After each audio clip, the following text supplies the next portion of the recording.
Okay, just doing a quick sound check. Test 1, 2, 3, 4.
Google Sheets, what the heck is this stuff? I'll figure all this technology out yet, Sherry. Okay, we are live, so whenever you want to begin. All right. Okay, then I would like to call the Northern Lehigh School Board to order. Excuse me. This meeting is being recorded. The recording will be posted on the Northern Lehigh School District Media YouTube channel. All votes this evening will be of roll call votes. Reminder to all board members that if you make a motion or second a motion, you state your name so that we can properly get it correct for the minutes.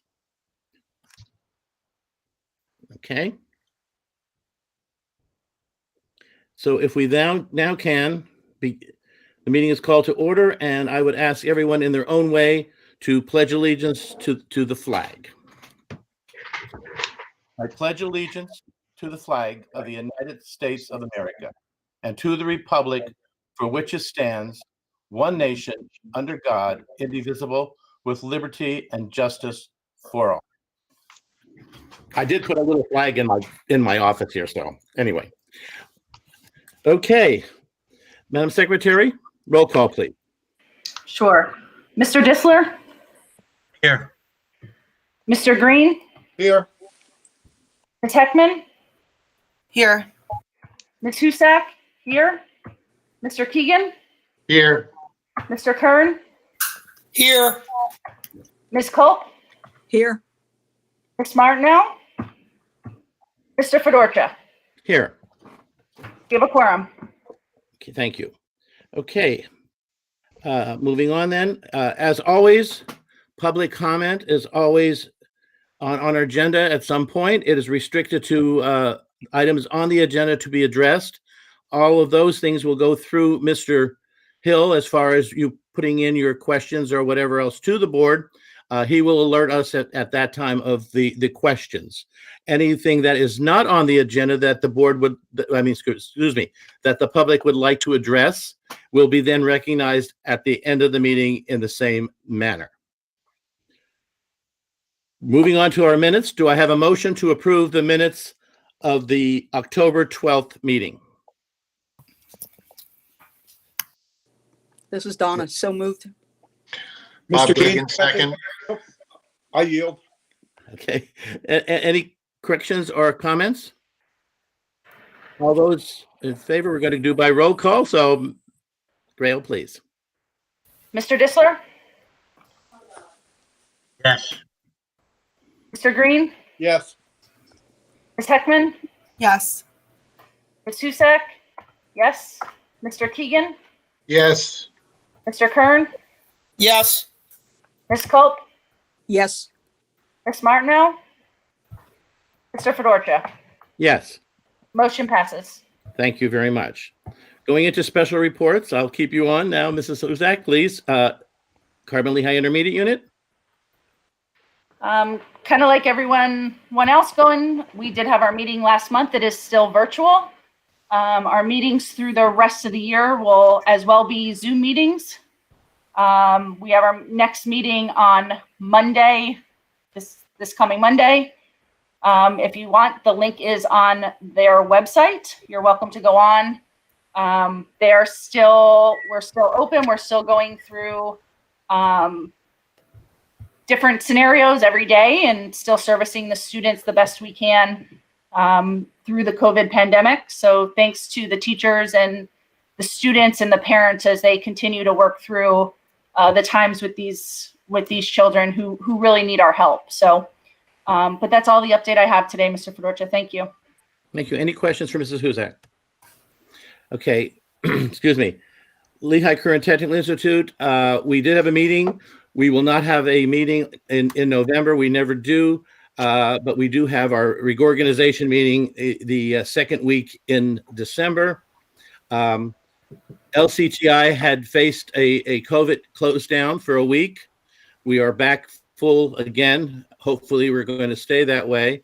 Never know from day to day which way we're going to be going because of the numbers and whether or not the Department of Health will come in and make some changes, just like every school district has to face. One thing that's changing also that our open house, which always been wonderful and well attended by hundreds and hundreds of people, is going to be done virtually through a Zoom. If anyone is interested, please look on the LCTI website and find out the date and times of those Zoom open house. And unfortunately, it's going to be that way. So it's going to be quite interesting to see how things are going to progress. We're also in the process right now that as of next year, 2021, will be the 50th year of LCTI, or Lehigh Vocational Technical School. And it's going to be monumental having it. We're all hoping that we're not going to have to do that through Zoom, but we'll see. Things are changing, but it will be their 50th anniversary. And that's all I have right now. I'll answer any questions. If not, I will then move on to legislative. Mrs. Heckman? Thank you, Mr. Fedorcha. State lawmakers return to Harrisburg on Tuesday, which is pretty rare since they normally don't have a post-election session. But they are still trying to complete the 2020-2021 state budget. They did fund education through June 30th, but they need to fund everything else past November 30th at this point. So there actually is a lot of legislation being passed, amended, etc., this week and next week. This week, they passed a bill, which is now on the governor's desk, House Bill 703, which requires school districts to publish on their websites the email address for each school board director. We've done this the 3 years that I've been on the board. I think we've done this for a long time, so we won't have a problem being compliant with that. They also sent to the governor's desk legislation that protects student victims of sexual assault. It's headed to the governor. It's Senate Bill 530. So it requires schools to remove any student convicted or adjudicated for delinquent sexual assault against another student in the same school. And I think that, obviously our lives have been taken over talking about Corona and planning around Corona, that sometimes we forget to keep up with some of the other major issues facing public education. This week, the Pennsylvania School Board Association announced that boards from over 300 school districts have adopted resolutions calling for charter school reform. We are one of those boards.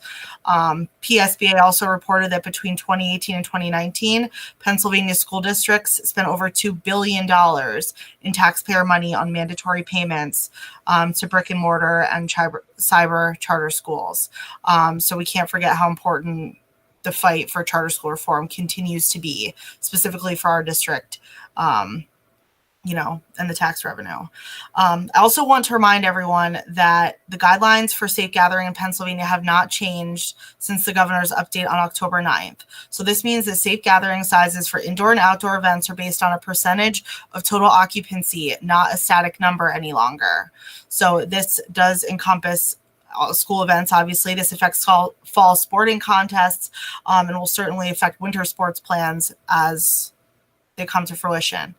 And last but not least, we're planning to see a U-turn in federal K-12 policy, including coronavirus plans, as President-elect Biden starts to form his new administration. He stated that while the Trump administration left much of the planning around coronavirus precedent to the states, he would like to see a stronger centralized federal response to the pandemic.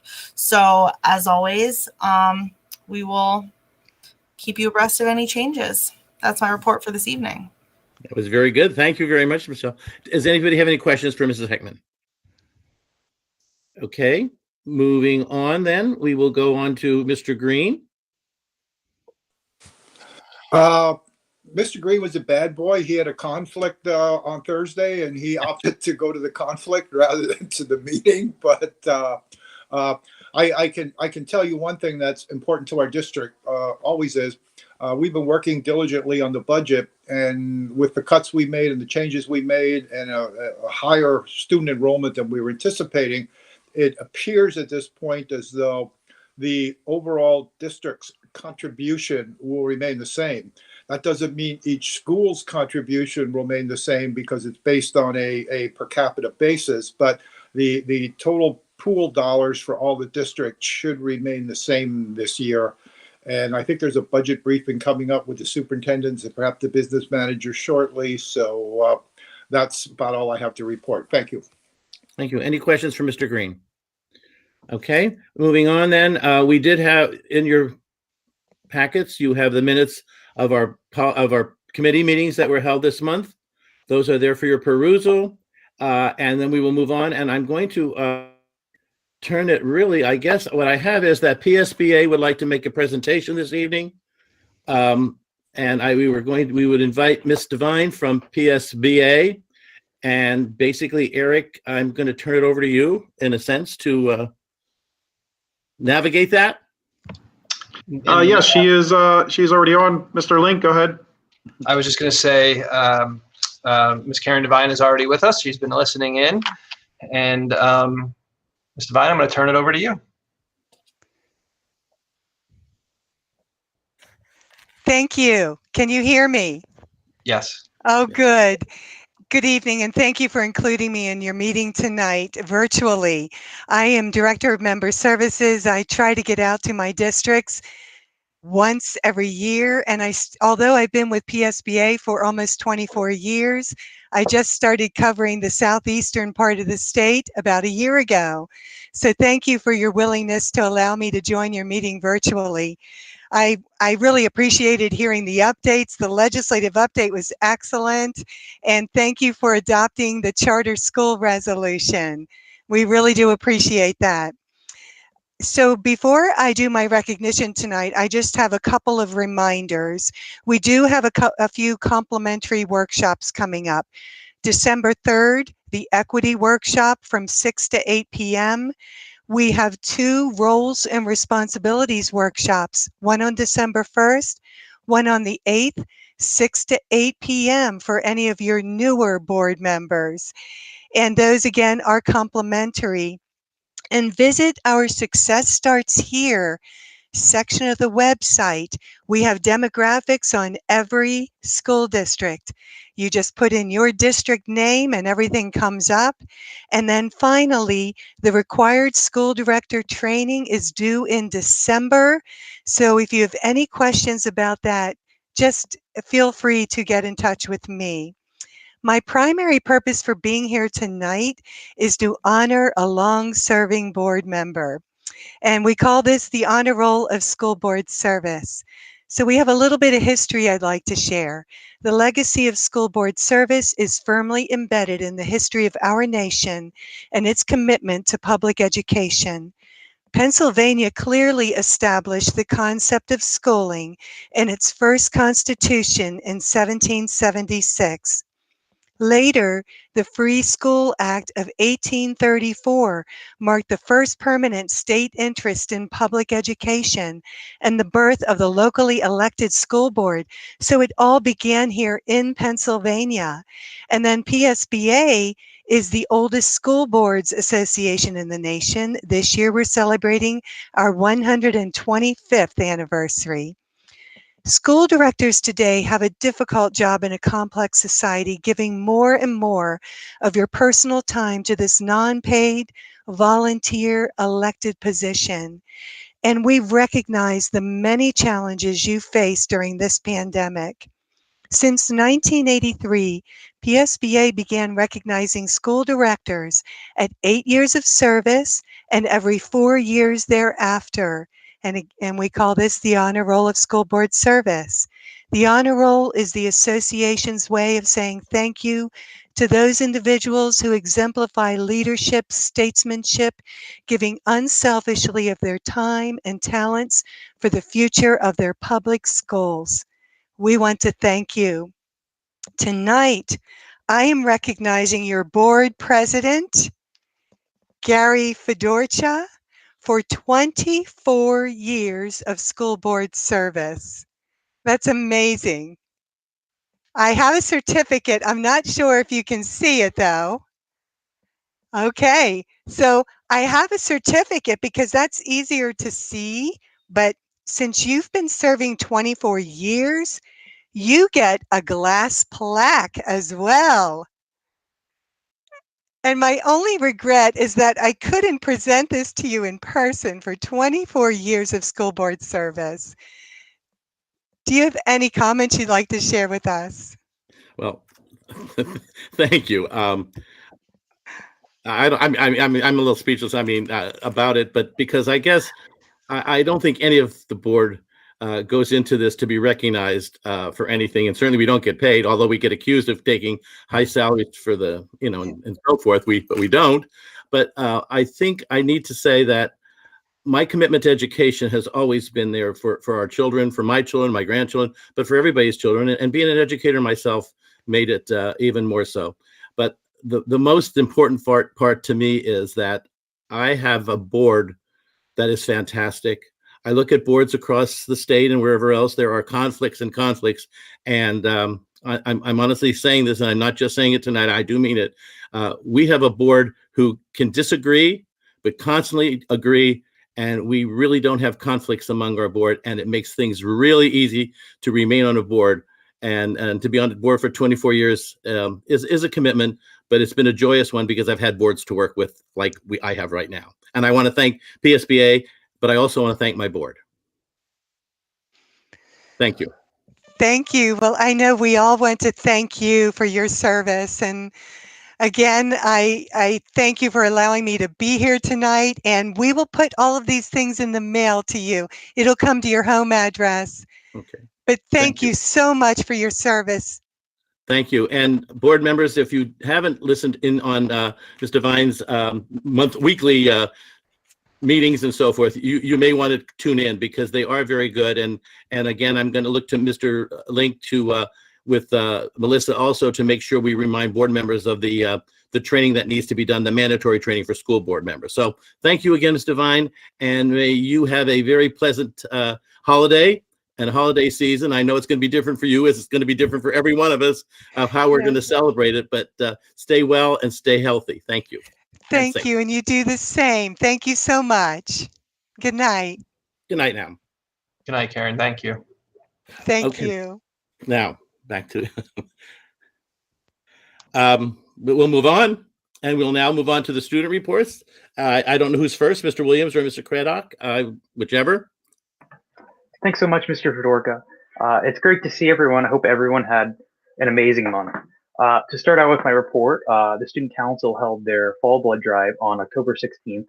It was a very unconventional blood drive. We had, instead of in the gymnasium, we had it at the stadium, and we had 2 blood mobiles come in into the stadium area. And given the circumstances, we had a very good turnout. I believe each blood mobile could hold 2 people, and throughout the day, the blood mobiles were filled up for most of the time. It was cold and it was raining, but we got through the day. We had some coffee to get us through, but it was a fun time and we got a lot of donations. Student Council is also possibly looking to hold, on top of our annual spring blood drive, also a winter blood drive for this year. We'll have to see how that pans out, but I'll keep you posted on that. Also, on the week of October 26th, the Red Ribbon Week was held for drug awareness. Also, we held 2 senior dress-up days this year so that both sets of seniors could partake. The first was held on October 27th, and the second was held on October 30th. From what I saw on my day that I was there seemed to be a good amount of seniors dressed up. I know I was dressed up, and it was a lot of fun, and everyone seemed to enjoy it, given the circumstances. For the most part, everyone seemed to enjoy the day. Also, our Toys for Tots program has begun. We have, I believe, 3 boxes located around the campus, one in the main office, one in the main lobby, and then one in front of Mr. Sanders' room. I believe the Marine Corps dropped those off for us. So if you have any toys to donate, you could always drop them off in the main office. I'm sure they would really appreciate that. Also, looking ahead, American Education Week will begin next Monday in order to support those who are making a difference in public education. I'll now pass it on to Paige. Thank you. Hi, thanks, Aiden. I also wanted to add on for the Toys for Tots. If the school ends up getting shut down, we are still accepting, the unwrapped toys. I think you are able to drop them, like you go around the back of the school, down like where the band room is, and I think you'll be able to drop them off there. I could be wrong. It could be the front of the school. I will definitely update you on that. But you're still able to turn them in if, everything gets shut down. Also, the fall play is going to be a night of mystery and murder. It features 2 one-act plays, 3 Doors of Death, and Not My Cup of Tea. The show is currently to be streamed on December 4th and 6th on YouTube. Ticket information will be on northernlehightheater.com. For the sports, boys soccer completed their season with a record of 1-8. The girls soccer team with a record of 6-5-2. We had recently lost to Minersville 1-0 on October 31st. That was our semifinals for districts. It was a really good game, and I'm really proud of everybody, and we hope to do even better next year. Field hockey finished their season with a record of 1-12 overall and 1-11 in leagues. Football currently has a record of 4-3 overall, 3-3 in leagues, and their next game is going to be Saturday at home, where they will compete against Palmerton in the District 11 semifinals. And that concludes our report this evening. Thank you. Any questions for our students? Thank you I was very much. wondering if they knew that, does she know the time of the game on Saturday? Has that been announced yet? Do we know? I am It's at not 1:30. sure. Oh, thank you, Mr. Link. Sorry, Paige, I didn't mean to cut you off. Aiden Page, great reports. Mr. Geis, correct me if I'm wrong, but the game is at 1:30 p.m. this Saturday. Just a slight adjustment, 1:40 p.m. because it's going to be covered live on TV 13, but 1:40 p.m. on Saturday. Thank you, Mr. Geis. Sure. Any other questions for our students? Okay, thank you very much, and we'll move on then. Let's see, we're going to move on to our solicitor's report. Thank you, Mr. Fedorcha. I do not have any report tonight. I did want to congratulate you on your award for years of service, and thank you for your volunteering and your commitment to the board. But otherwise, I don't have any report for tonight. Thank you very much. We're moving now on to our assistant superintendent's report. Dr. Stoker, you're on. Thank you, Mr. Fedorcha, and congratulations. Thank you. Prior to jumping into our annual data presentation, I do want to announce that in September, the Northern Lehigh Education Foundation applied for the Lehigh County COVID-19 Broadband Education and Workforce Development Grant in support of our district. This week, Mrs. Nancy Dischin, the Executive Director of the Workforce Board of the Lehigh Valley, contacted me to announce that the grant was successful and it is being awarded. The amount requested was $24,500, which will fully fund the contract with the Institute for Teaching and Leading, or I4TL. They are providing our consultating services in the area of learning, model design, and coaching services for the 2021 school year. I want to thank personally Mrs. Christine Stafford and the Northern Lehigh Education Foundation for supporting us through this grant.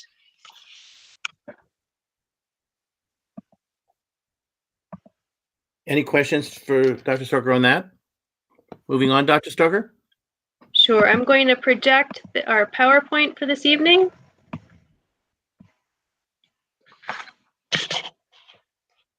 Can everybody see that?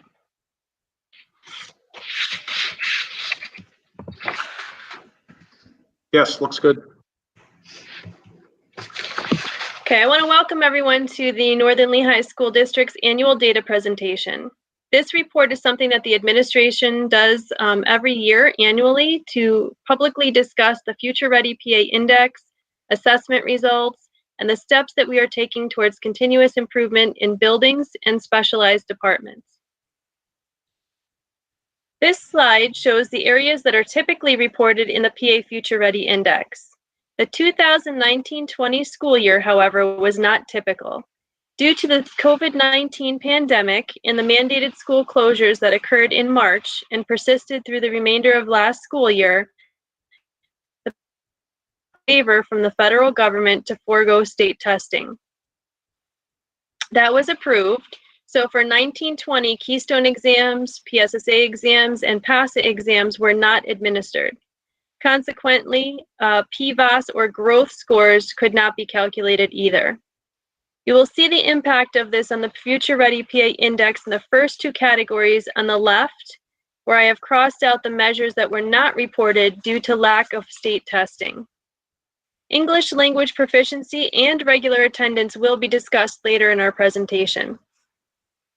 In the next section, on the lower left side, you will see college and career readiness measures.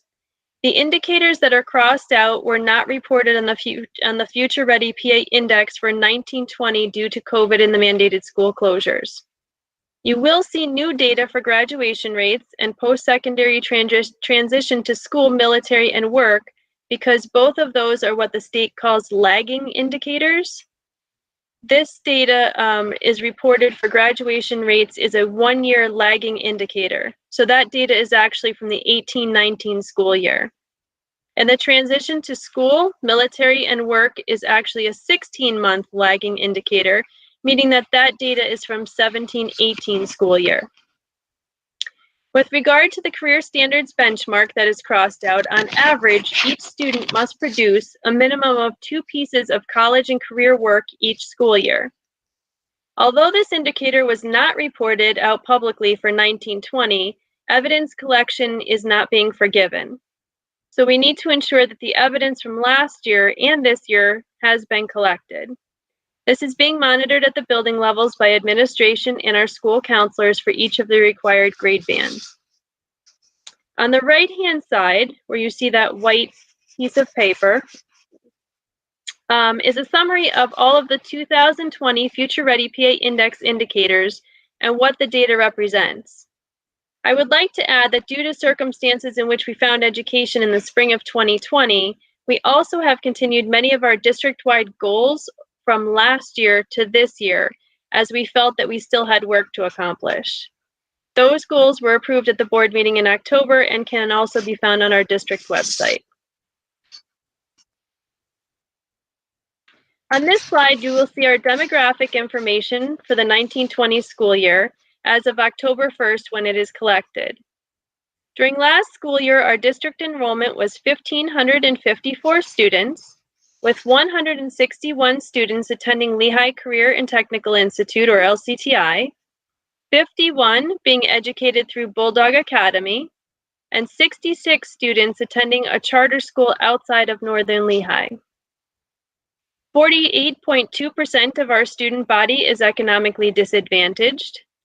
0.8% are English learners who receive support through our English Language Development Program. 17.3% receive special education services through an Individualized Education Plan, or IEP. 1.8% are considered gifted.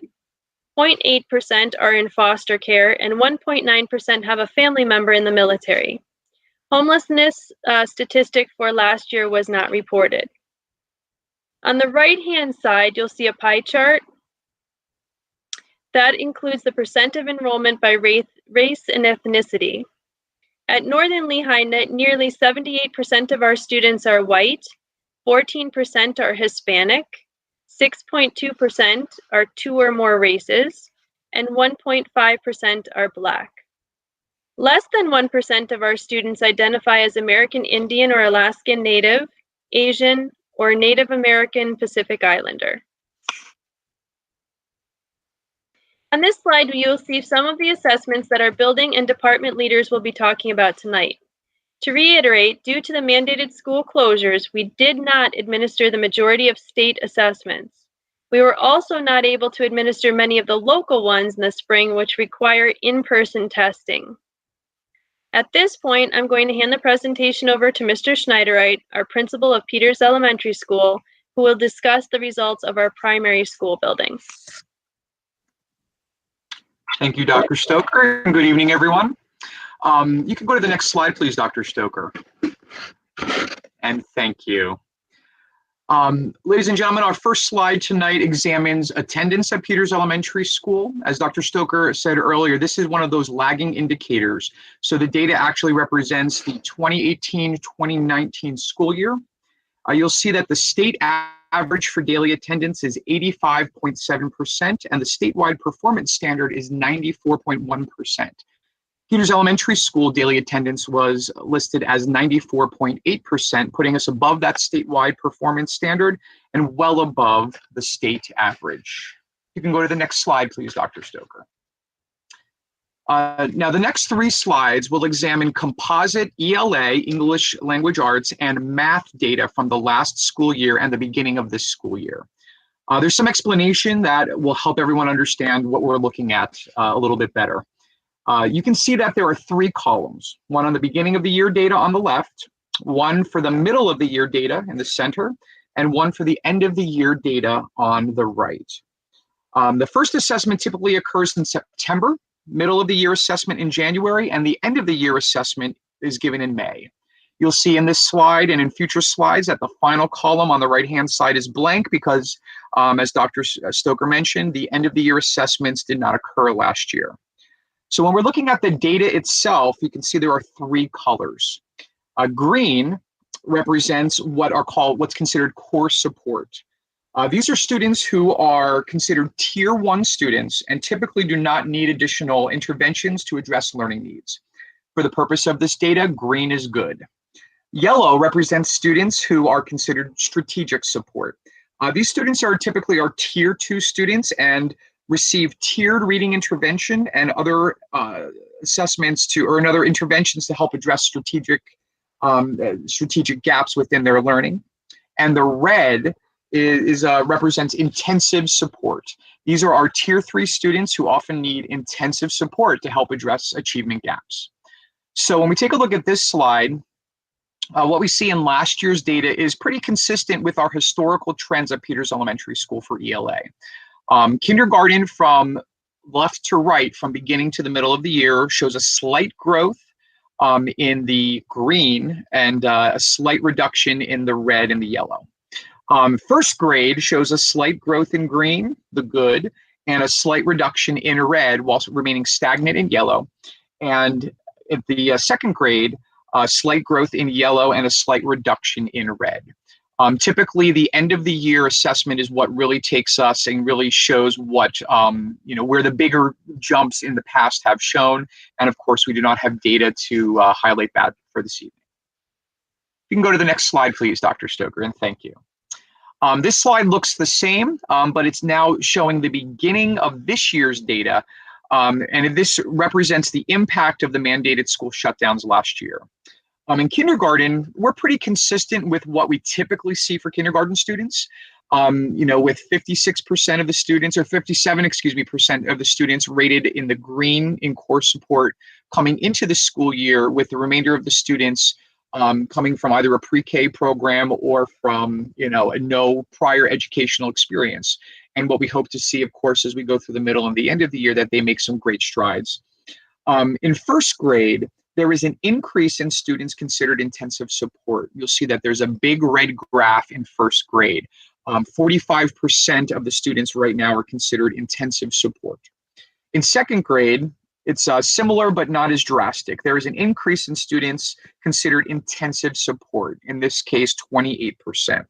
Now, when we look at the composite numbers, at the bottom it says all. When we look at those composite numbers for the entire school, as of right now, 57%, a little bit over half of the entire school, are considered green, core support, needing little to no intervention for support. 12% are considered strategic support with the yellow, with 31% considered intensive support in the red. Last year, as an example, at the beginning of the year, 17% of the school was considered intensive support, where again, this year it's 31%, which is an increase in 14%. Thank you, Dr. Stoker. Next slide, please. This is our final data point to show. This is our easy CBM math. Now, this is, again, composite data. We have the last year's data, which, again, is consistent with what we historically have seen at Peters Elementary School, showing minor growth from the beginning of the year to the middle of the year. Looking at the middle of the year data, 53% of students K through 2 were considered core support, or again, in that green, where 25% were considered strategic support and 22% within that red, intensive support. Next slide, please, Dr. Stoker. And this is the final slide for me. Now let's take a look at what we're going to be doing and focusing on here at Peters Elementary School. At the primary level, our focus is on right now the fundamentals. There are some obvious gaps that we need to address, and to do so, we are continuing to work on how we use both formative and summative assessments to address student needs within our core curriculum. It's the hope that we can use these assessments, basically knowing what those students know, within both the hybrid model of instruction to sort of plan to address those student needs. As a school and as a district, we are examining how we can best meet the needs of students within our virtual environment, which of course is new for everyone. I've been extremely proud, a little bit of a side note, extremely proud of the job that the teachers at Peters Elementary School are doing. We've created a model which provides students similar opportunities, whether they are learning remotely or in the brick and mortar environment. We also, like at the other schools, have provided a safe alternative for students who are now learning 5 days a week within that virtual environment at Peters Elementary School. We are continuing to work with I4TL, which Dr. Stoker mentioned earlier, to continue to improve our instructional practices within this virtual environment, with the goal of providing the highest quality education within this new medium. And finally, Mrs. Cromer and I, Mrs. Cromer, as you likely know, is our school counselor. She and I continue to work with students and families to address instructional as well as social emotional needs. Over the past 2 months, we've met with many families and many students virtually to help establish expectations in this remote learning environment. When I think of this, I think of a politician. As we know, we had a recent election. Oftentimes, you know, they sort of give that overarching message, but at some point they also go knock on doors and shake hands. We're at the point where we're a few months into the school year, and we are now working very closely with families on an individual basis, trying to establish some home rapport with those students, so we can sort of work with families to address those social emotional needs and instructional needs. 2 other things to highlight at the bottom of the slide. It says changes this year. First of all, based on the data we shared with you throughout last year, as you know, we made the change to our math program. We are now piloting the Eureka Math program K-2, which aligns with what Slatington Elementary School has been doing for the past 4 or 5 years. And I hope that over time, this change will benefit students throughout our entire elementary school population. And finally, one of the biggest things we need at this point is time. You know, from March 13th to the end of the year, there is obviously, we feel that has led to some of the achievement problems and the achievement gaps that we see. So we're looking at ways in which we can streamline what we do to maximize the time we have with our students. One change we're making is related to how we assess our students. Typically, reading specialists work to do our DIBELS assessments, and they work individually assessing all students within the school, which takes 2+ weeks typically. We're condensing how we administer these tests by having classroom teachers assess the Tier 1 students, the students that are already in the green, while the reading specialists will focus their assessments on the Tier 2 and Tier 3 students, which we expect will save a week or more of time, so we can sort of start right away with that additional support. And if we do this for both the middle and the end of the year assessments, hopefully, we can sort of create this new practice, which will streamline what we can do and help us provide better services. We'll also be following a similar model with our Easy CBM math assessments, which will be given electronically by home-based teachers instead of what happened in the past, which was the students completing the assessments with the computer teacher. We hope these changes will give us some more authentic data quicker so that we continue to provide supports to students at Peters Elementary School. And thus ends my report. I'm now going to move over to Mr. Pine at Slatington Elementary School. Thank you. Thank you, Mr. Schneider. Can everyone hear me? Can I just get a nod? I'm trying my earbuds for the first time.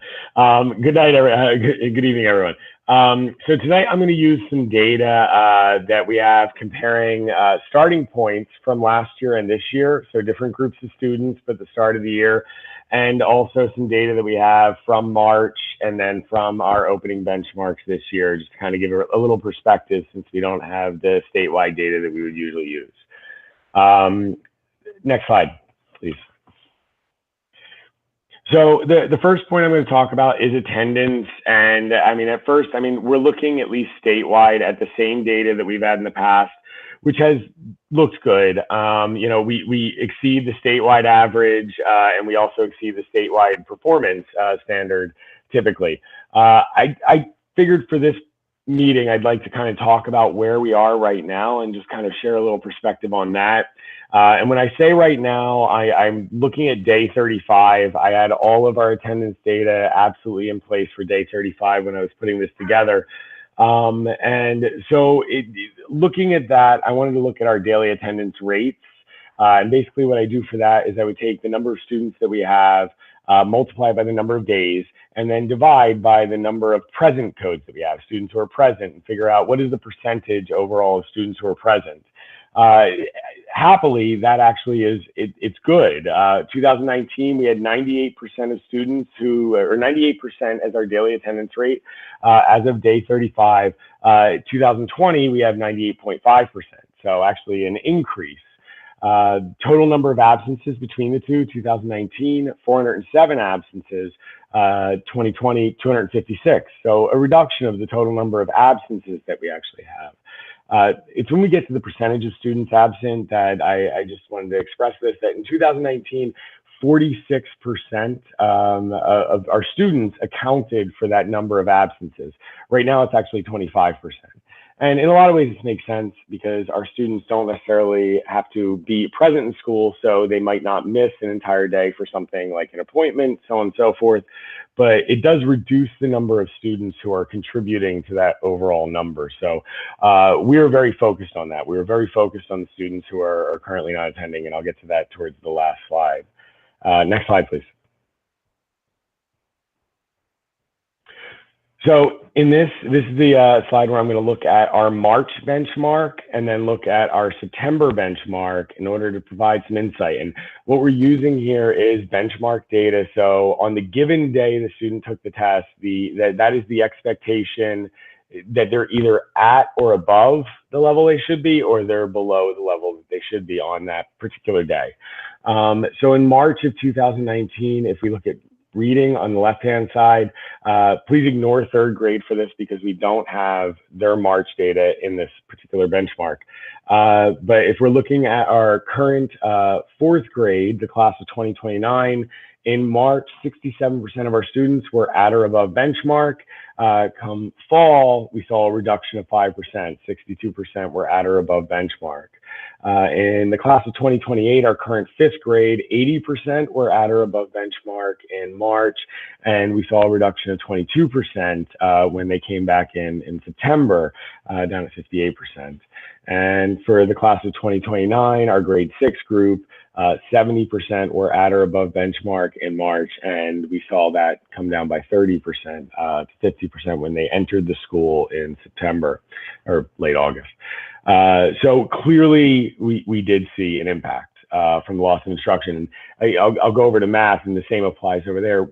We always see some impact from the loss of instruction over the summer months, but certainly a bit more here. And that continues with math. The grade 4 that we currently have, the class of 2029, 84% of students were at or above benchmark as of March, and that came down to 64% when they returned to us. For our grade 5, same thing, 85%, reduction of 22% down to 63% when we benchmarked them at the beginning of the year, and our grade 6 from 70 to 54, so a 16% loss. Let's move on, because the next point I want to show you is where two different groups started with us at the beginning of the year. So please, next slide. So as we're looking at fall of 2019 to fall of 2020, you'll see that all grades are represented here because we had a third grade at the beginning of the year last year and a sixth grade at the end, the whole scope. So third grade in reading, fall of 2019, as opposed to this year, and you're going to see a trend here. In reading, we see improvement, which is odd, but it happens at times. Our beginning of the year third grade came in at 43%, and our beginning of the year third grade this year came in at 52%, so actually an increase of 9%. Our fourth grade, beginning of the year last year, 55%. This year, 62, so a 7% increase. Fifth grade, 40. This year, 18% increase to 58%. And sixth grade, this year, 48 to 50, so a 2% increase. The far right column on both of these sets of graphs here, or charts, is the current proficient and advanced outlook according to the STAR reports for the 2021 PSSA, which is promising. To be honest, I don't know how they do the calculation. It's a complex algorithm, but what it put out here was that third grade, their projection would be that 77% of students would be proficient or advanced. Fourth grade, 58%. So, we would hope to see that come up. Fifth grade, 65%, and sixth grade, 74%. So that's the mark that we're looking at as we're continuing the benchmark. And I should mention that we are currently in the middle of our second set of benchmarks. I was hoping to have all that data by today, but we still have a couple more to do throughout the course of this week. In the math column is where we're going to see, and I'll explain why this is expected to me, probably the most dramatic results from year to year, from September to September. Math in third grade, last year's group, 57% when we started the year. This year, 54%, so a drop of 3%. Fourth grade, 79%, 64, so a drop of 15%. And fifth grade from 66 to this year's group, 63, a drop of 3%. And then sixth grade, 63% down to 54%, so a drop of 9%.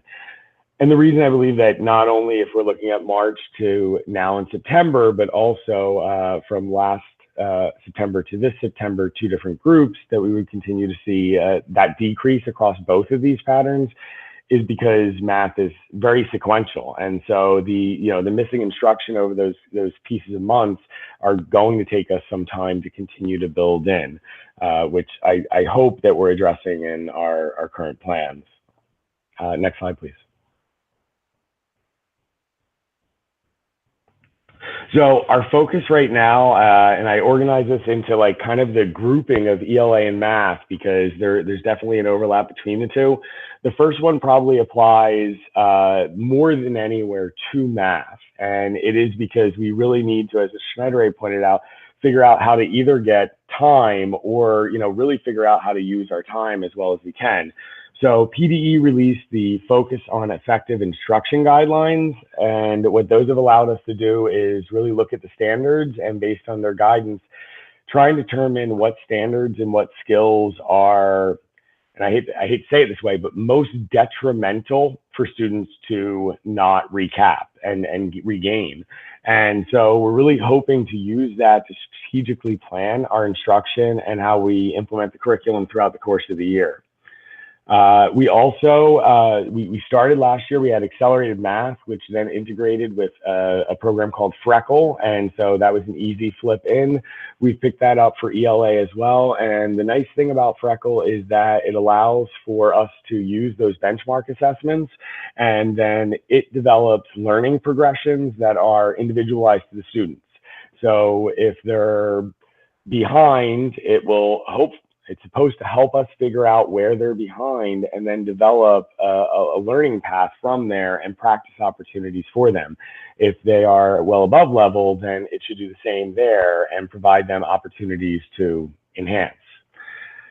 We are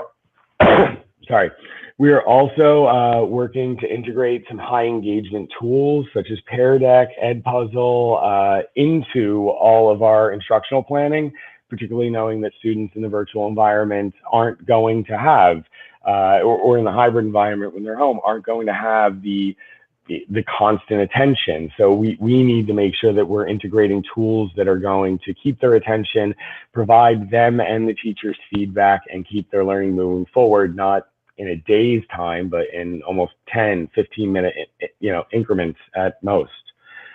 And then sort of large scale, I think, mirroring what Ms. Schneider had said, looking at attendance and student engagement, Mrs. Mengel, myself, and a couple of others have really been working on trying to coordinate almost a playbook for strategically improving engagement and improving students' attendance in the learning environment. As I said, I mean, attendance is a problem that instead of being spread over almost half of our population, having that, much larger number, a smaller number of attendance misses is now being sort of condensed into a smaller group of students. And so we think it's really important for us to strategically figure out, how do we approach that problem? How do we help families develop plans in order to make sure students are attending and engaging?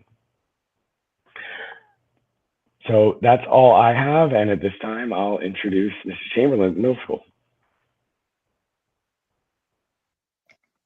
Good evening, everyone. You can go to the next slide now.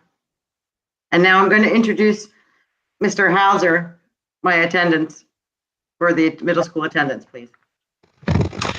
Good evening, everyone. For those of you that know me, I'm Mr. Hauser, Dave Hauser. I'm the assistant principal for both the middle school and the high school. I want to, before I dive into the middle school attendance figures here, just describe some things that are occurring at the middle school and high school. Both Mrs. Chamberlain and Mr. Velocity have me in charge of the building attendance and the enforcement of that and improving that. So I'm going to talk about some of the measures that I've put together with our school counselors, our school nurses, administration, and teachers. Last year, in the 1920 school year, we worked to enhance the school attendance improvement planning process, getting more parent involvement and more collaboration between teachers, school counselors, parents, administration, etc., to really build a team around students that need some support and attendance. And we've also synthesized that with our positive behavior support system, implementing some tier 2 strategies that really help students focus on their academics and attendance and improving all around, taking a whole child approach to solving any attendance concerns that come up. And those things are in effect grades 7 through 12. Specifically at the middle school, in the 18-19 school year, we had an attendance rate of 91.5%, which was above the statewide average. And we are working toward reaching that 94% of the statewide performance standard. We did make some strides last year. We were able to dramatically impact our numbers. And when I ran these numbers, I did a comparison of March 13th to March 13th. I didn't want anything skewed based on things changing in with the pandemic protocols in place. But at the middle school, we were very happy to report that we were able to cut our chronically absent student population by 2/3. And also our students who were habitually truant. These are students who, if they're habitually truant, we can pursue some type of compulsory attendance enforcement.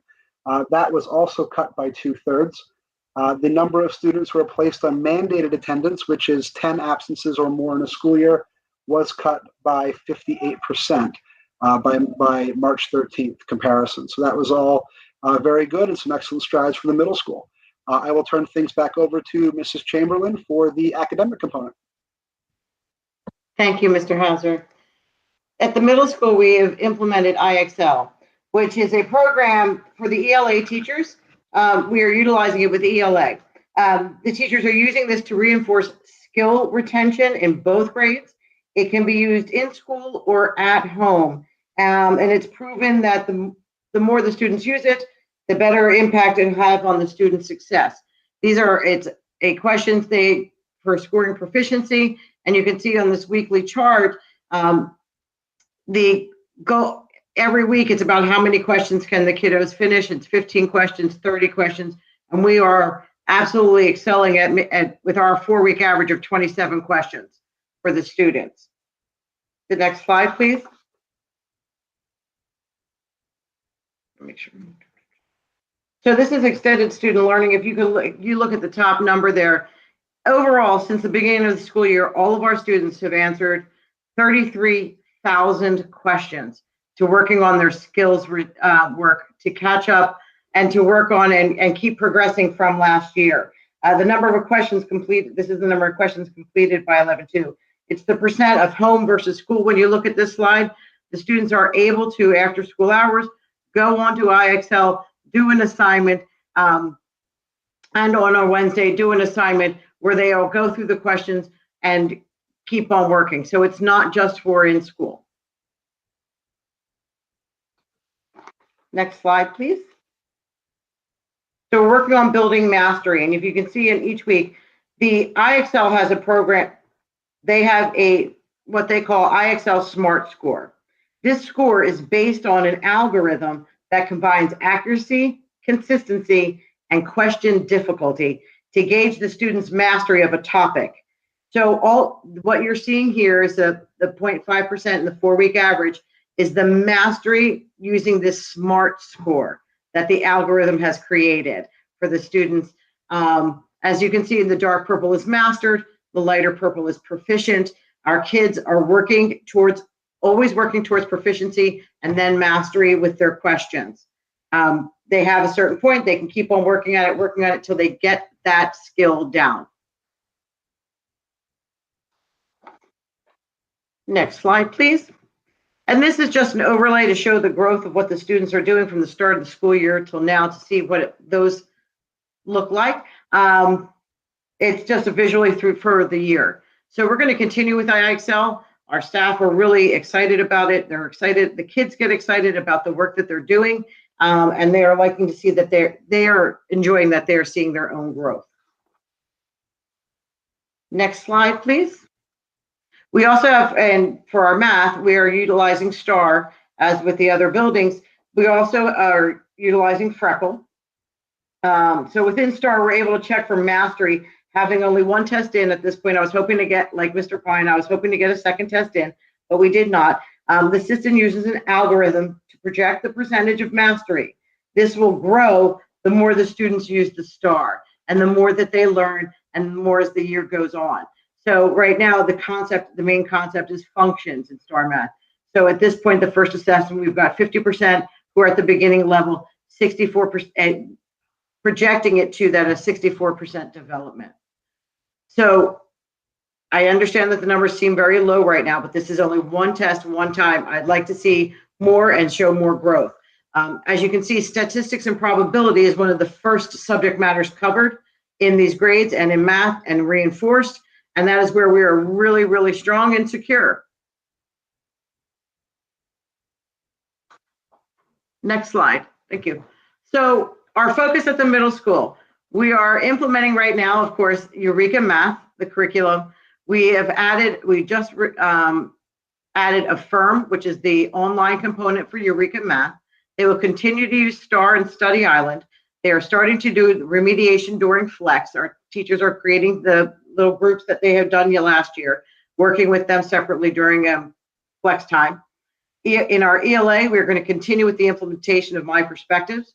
They're going to continue the use of IXL. They are also doing remediation during Flex. We are also utilizing they have Nearpod in the classes, a variety of other engaging softwares that the kids are using to create mastery. And then we are also continuing with our SWEDs, our Tier 1 and Tier 2 recognition. Looks a little different this year. We are doing our Pride of the Pack, where the staff is recognizing 4 students a week for their covering of our Getting Your Power from the Pack. And I'm going to turn it over, I think, to Mr. Hauser for the high school. Again. Yes, back to me. Thank you, Mrs. Chamberlain. Dr. Stoker, to the attendance slide. Thank you. The high school in the 18-19 school year had an attendance rate of about 86.7%. And the 19-20 school year, very much like the middle school, we did make some strides in reducing our population of habitually truant and mandated attendance students, cutting each of those measures by about half, very, very close to half. So that was excellent. And again, the same measures that I had talked about previously, primarily a Tier 2 PBIS and attendance team. We are working again toward reaching that 94% performance statewide standard. Next slide, please. This is the high school graduation rate for the 18-19 school year. The graduation rate stood at a 4-year cohort of 87.3%.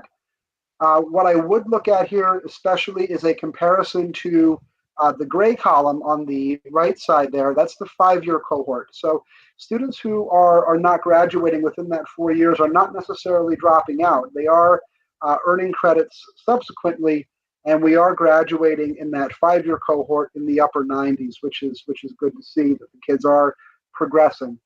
That is well above the statewide average that we see there. Next slide, please.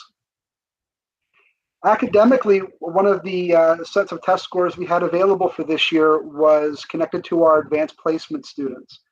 We did not run AP Bio or AP Calc BC, and we did note some lower than average participation numbers. I would add that this year, or last year rather, in the spring, the test format for advanced placement did change, and the College Board moved to an electronic format for testing due to the pandemic. Also, AP tests are not required for students who are enrolled in these courses due to the cost that is associated with those tests. We did see increases in United States history and AP Spanish, and we did see some decreases in Calculus AB, Lit and Comp, European history, and again, fewer students sometimes in those classes.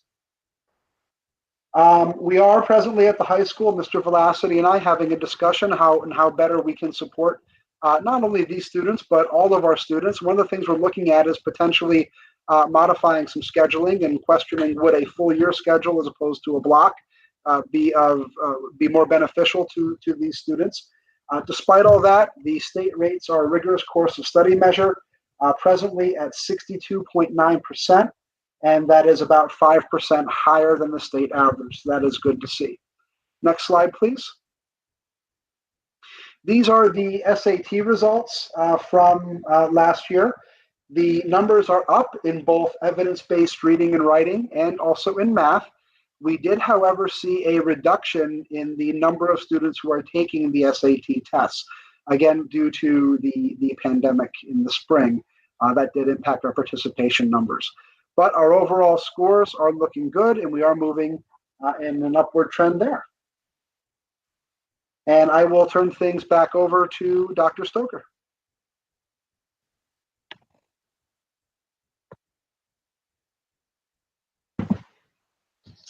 Thank you, Mr. Hauser. The historically underperforming populations include students who are economically disadvantaged, English learners, and special education students with IEPs. Students are identified as economically disadvantaged if they receive free and reduced lunch. The chart shown on this slide depicts the percent of students in each building who were considered economically disadvantaged last year, and the percent of families who submitted their forms or were directly certified for free and reduced lunch this year. During the 1920 school year, on average, 48% of students were considered economically disadvantaged across the district, and this year, only 38% are. There is an approximately a 10% drop across the district. We don't believe that this is reflective of our community, especially during the pandemic. Students in need of remediation services are identified by test scores and other academic means and receive support in these areas. This looks different in each school.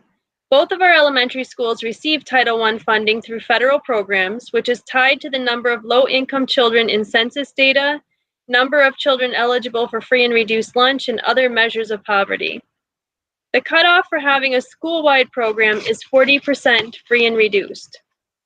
At this time, I want to stress the importance of our community at large in handing in any of the eligibility forms for families who qualify for free and reduced lunch. Even though all students are receiving meals through the extension of our seamless summer option feeding program, it is incredibly important that you still submit your free and reduced lunch forms if you're eligible for the purposes of our Title I program and federal funding. The WIDA, or Access for ELS assessment, were administered to all of our English learners during 1920. Pennsylvania was one of the few states that got them in and scored before the mandated school closures. At Northern Lehigh, we had 13 English learners test in grades K to 2, and the end count for reporting purposes for our Future Ready PA index, though, is 20, which we don't have. So there are not reports in the Future Ready PA index depicting how our students did for the English learner population. Last year, we added a second teacher to our English language development program. This was not a new hire, but rather someone that we repurposed for part of their teaching day to address the needs of the program. Our ELDP teachers focus on newcomers and students with the highest needs, like those that also have IEPs. To do this, we employ an adaptive online program called Imagine Learning. This program provides questions that meet students at their language and academic levels, and if students answer those questions correctly, the platform continues to challenge them. If the students get a question wrong, the program drops them to easier levels and provides them with specific instruction and support to fill in gaps before challenging them again. In our hybrid model, teachers use a combination of push-in and pull-out to instruct students. For our 5-day virtual students, teachers connect with them through Zoom sessions to help them stay on track with their classes and language progression. Next will be Mrs. Dada presenting information on special education.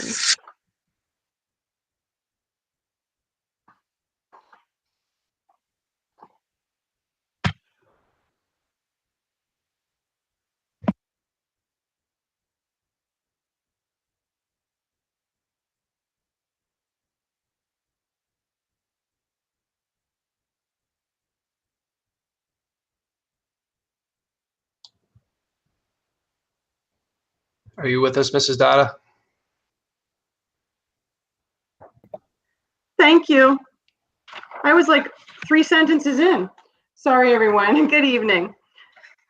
I'd like to talk a little bit about the PSSAs and the PASA. So the state allows the 1% rule for any students who take the PSSAs can take the PASA, which is the Pennsylvania Alternative State Assessment.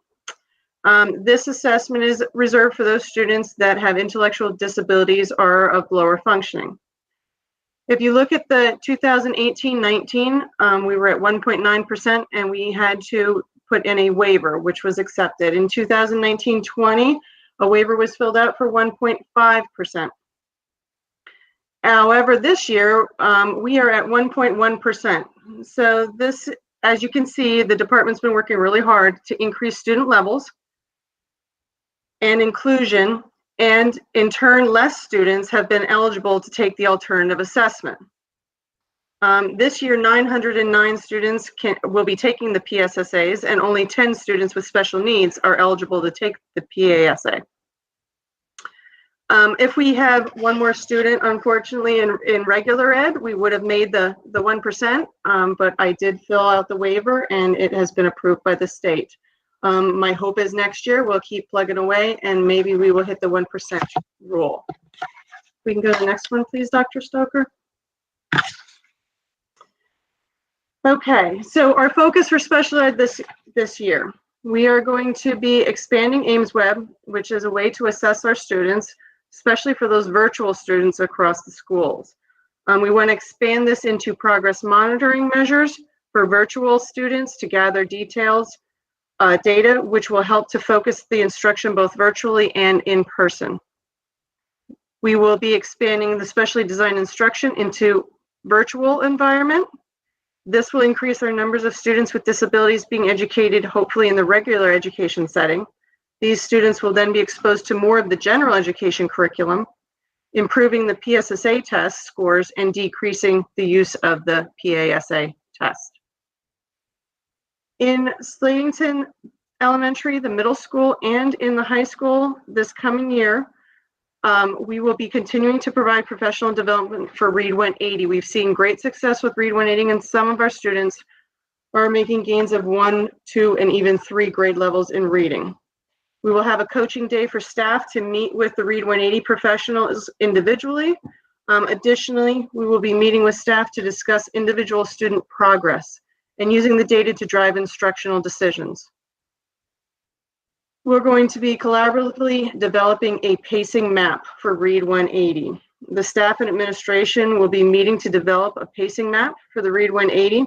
The program has been very successful, as I've said. However, more and more students are utilizing this replacement instruction and for a longer period of time.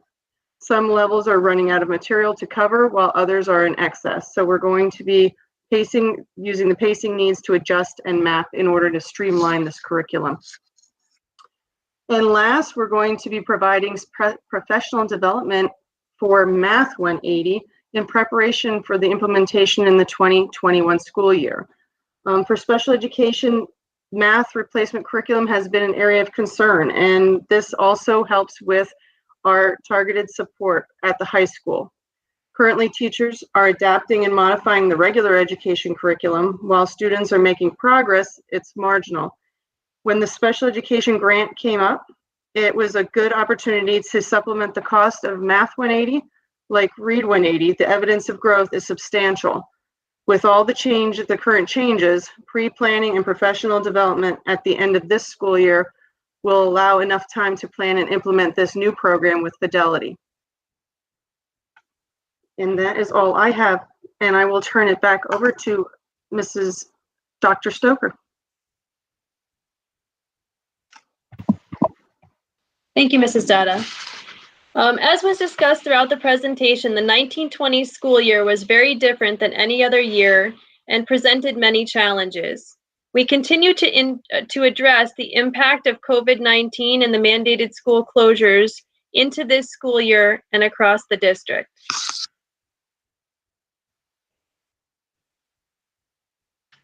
I know that, Mr. Hill, we do have some questions. We can start to take those at this time. Okay, Dr. Stoker, yes, we do have a few comments and questions regarding the presentation. So we will stay on topic and read those. The first comment is from Madita Bender. I am interested in any data you might have from the middle of last year to the beginning of this year for Dibbles. Myself and other parents have seen significant regression. Mr. Schneiderreich, can you address that since Dibbles is in Peters Elementary? Sure. The data was actually presented as part of what you saw there. If you remember, we showed the beginning and middle of last year. We did not have the end of last year's data, and then compared it to the beginning of this year's data. So I could certainly take you through that again if you would like. So just to highlight it, last year from the beginning to the middle of the year, we saw what we typically see within that, with what we traditionally see is based on the historical data. And then we'll go to the next slide. The kindergarten is beginning about where they typically do. Obviously, it's a different set of students, but we definitely see an increase in the students considered that intensive support. Typically, again, I mentioned that the biggest jump we typically see is typically at the end of the year in kindergarten, end of the year in first grade, and end of the year in second grade. So obviously that data and that, sort of that instruction being, through the state shutdowns did not quite happen. So we're seeing that, students are coming in with needing more help. So, that's basically the comparison we have based on the middle of the end of last year and the beginning of this year. And again, this data that was taken at the beginning of this year, just to give you an idea, it was probably the second week of school. So it didn't give any chance for anything to happen this year. It was basically, the very beginning of the year benchmark. I believe it was like September 2nd or September 3rd, somewhere in there, that first week of September, where we began gathering this data. Okay, next we have a comment from Pauline Grady. It will be interesting to see the statistics next year and how the hybrid model will alter them. And then Madita Bender said, regardless of parent involvement level, it seems that many early elementary students have regressed with the lack of I think she meant being in-person school. How is this being addressed? James, do you want to take that one again? I sure can, Dr. Stoker. I wouldn't say they regressed. I would say that, the data shows that, they didn't grow where they typically would. Regression means like we've sort of gone backwards. So I think I'm looking at this as we're starting at a different point. And obviously our focus now is how do we work with where we are now, because we can't go back in time, and address moving ahead.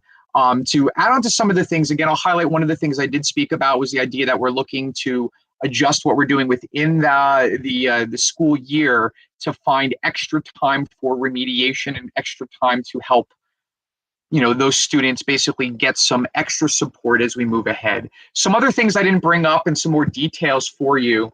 We're investigating options for additional supports, for students and family in the home environment.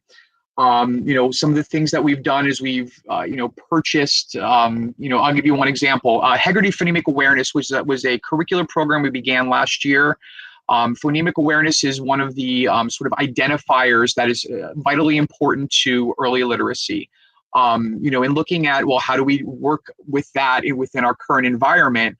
We purchased some extra supports to be able to, so that students and teachers can basically have a similar in-school and at-home environment for that. Unfortunately, if we're looking for, some magic program to basically help everyone get back to where they're supposed to be, etc., that doesn't exist, or else we'd all just sort of do it and we'd be wonderful. I'll share with you one of the things we discussed today, even at a faculty meeting. In many of my presentations throughout the year, whether it be at the family engagement meeting, whether it be at educational policy meetings, I'm sort of considering this year a 2 steps forward, 1 step back model. The idea that, throughout a 5-day week, even though we are, many students are live 2 days and then remote the rest of the days, whether it be Monday, Tuesday, and then Thursday, Friday remote, or vice versa.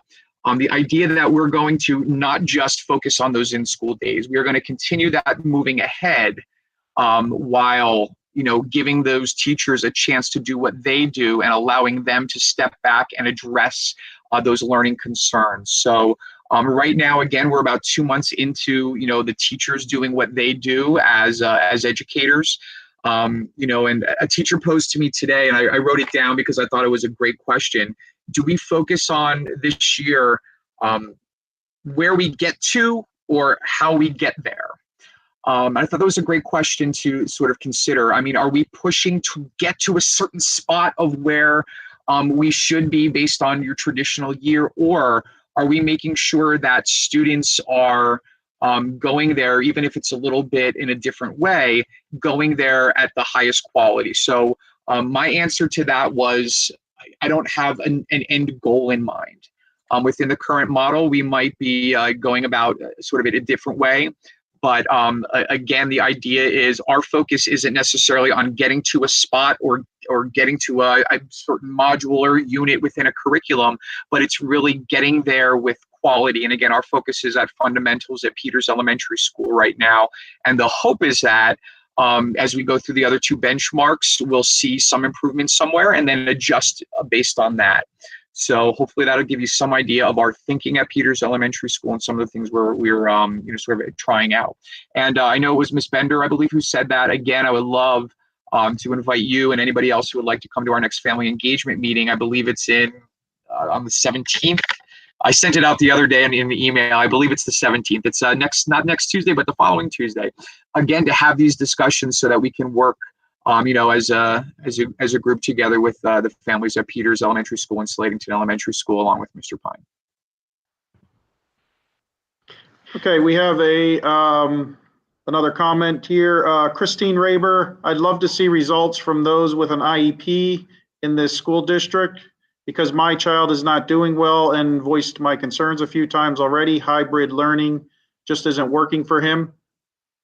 I don't know, does anybody want to comment on that, or if it was more of a comment, you want to just move forward? Eric, I would say if we're talking about a specific student, I would have her reach out to either the individual teacher, Mrs. Dada, or the building principal on that one. Okay, thank you. And the next one was Heather Heiser. These numbers are very concerning. What are we going to do to fix this? I believe Mr. Schneiderite just addressed a lot of those concerns. The next one is Pauline Grady. Concerning is an understatement, and are we still planning to have PSSAs for the kids? I'll address that part. Last year, we did not have Keystone exams, PASA exams, and PSSAs because Pennsylvania Department of Education applied to the federal government for a waiver. That's actually a federal requirement that we test at particular grades or in particular grade spans. So we in Pennsylvania received a waiver to not test. This year, the federal government said that there will be no waiver. So we don't have, any say in that really. We will be giving the Keystone exams. We will be giving the PSSAs. We will be giving the PASA unless something changes with the government and there's a waiver that's granted to states that apply.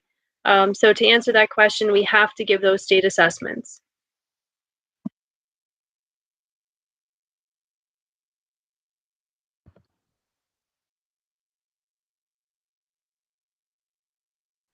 Okay, I'm just reading through to see. Ashley King made a comment that math needs to be in person, not in videos. My son had his lowest average ever this year by 8 percentage points, which is very disheartening for him.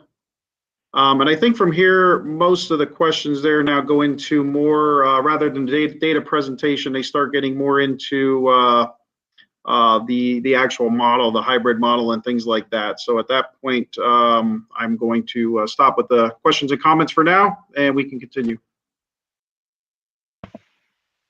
Thank you, Mr. Hill. And if any families have additional questions, you can certainly reach out to myself, to any of the district administrators or any of the building administrators with regard to those questions. Mr. Fedorcha, that's the end of my presentation for this evening. Thank you. Thank you, Dr. Stoker, and thank you, principals, for a great report. We'll move on then. If there's any questions from the board. Mr. Fedorcha, I actually have a question about the presentation. Sure. Thanks. It's specifically about Mr. Pine's slides about the higher elementary benchmarking and the percentages, that slide. How much of this percentage drop I know that this is just kind of an opinion question or a ballpark question. How much of this do you think is COVID lag versus a standard? I know that there is a drop when they hit summer break and then when we do this baseline again in September. So how much do you think?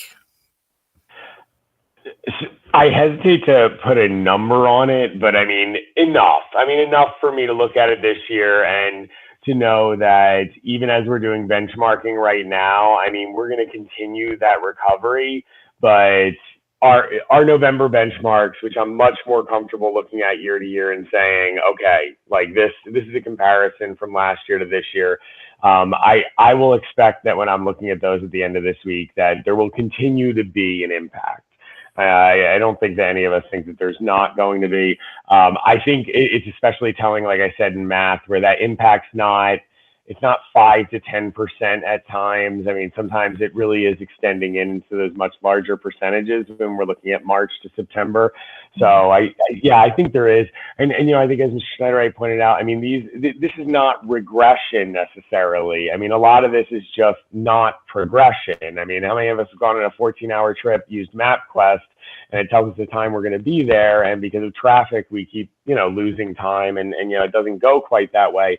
I think that's really what we're seeing when we're comparing the benchmarks from March to September, is that there hasn't been the progression. And I think that's going to be the work. That's going to be the work that we're going to be doing through this year. And, I think for some time to continue to do that. And I think that PD focus on effective instruction has given us, some of the cheats and the shortcuts. Okay, thank you. Mr. Fedorcha, this is Gail. Yes, Gail. Thank you, everyone, for the presentation. I just have a couple quick questions and comments. The numbers are a little taken back for me. I know COVID's in there, and there were some changes going on, but I do have some, I guess, questions around. I'll start at Peters, where I know you had said that there was quite a few or a larger increase in the intensive support students. As our children are continuing to go virtual or in this hybrid model, can you explain a little bit how we're addressing all three categories?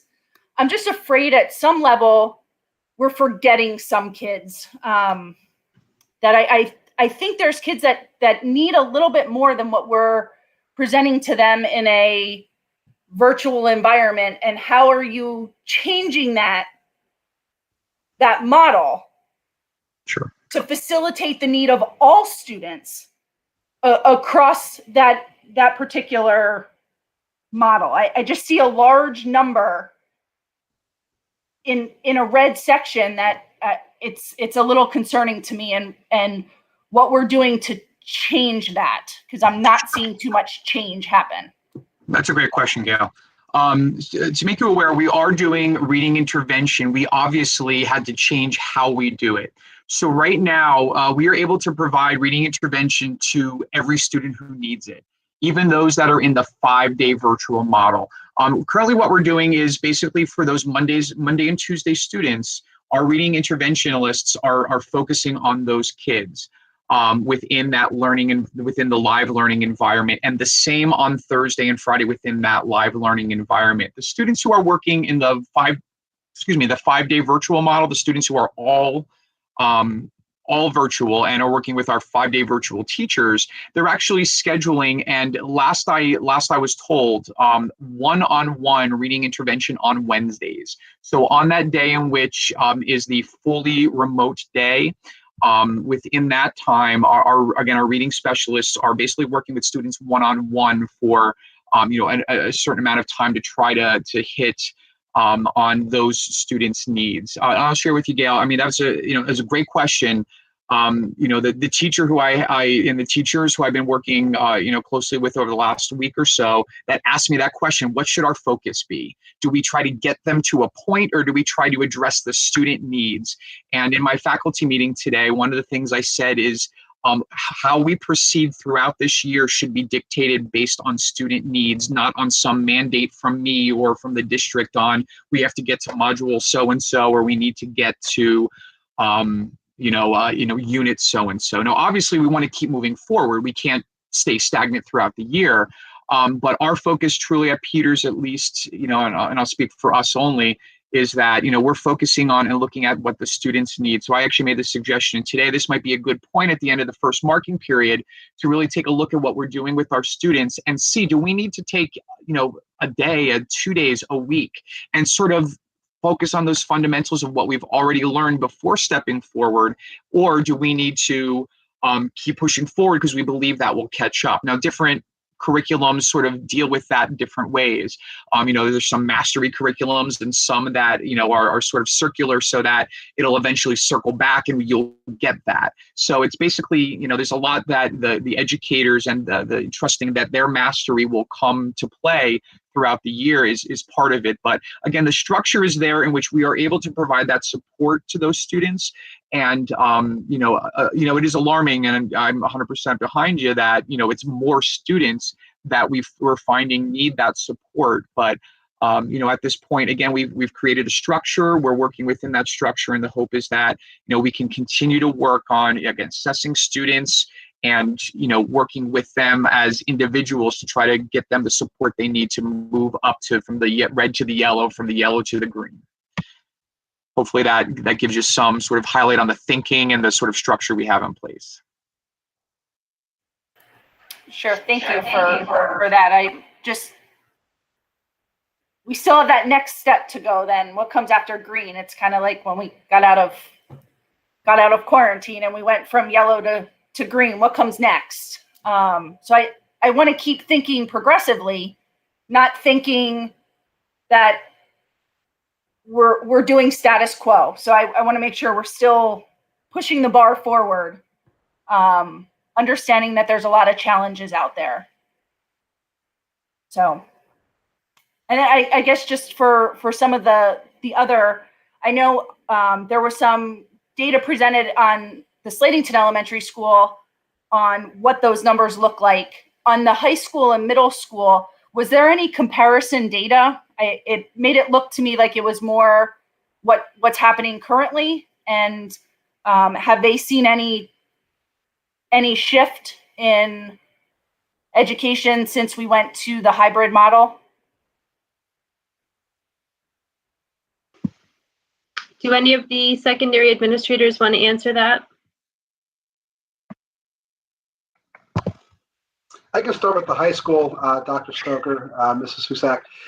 We just, at the high school, the only data that we had available to us was testing that I'll say is not your typical state testing. We do not have an entire year of Keystones at our disposal to do any type of comparison. What we had are just some classroom things and the AP and SAT results as presented.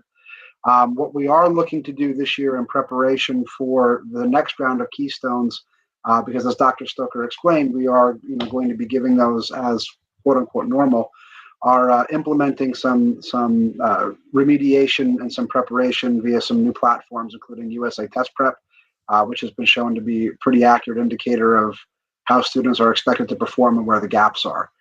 So that's our plan right now at the high school to address the Keystone subjects. But again, the AP numbers and the SAT numbers were the crux of the academic data we had available.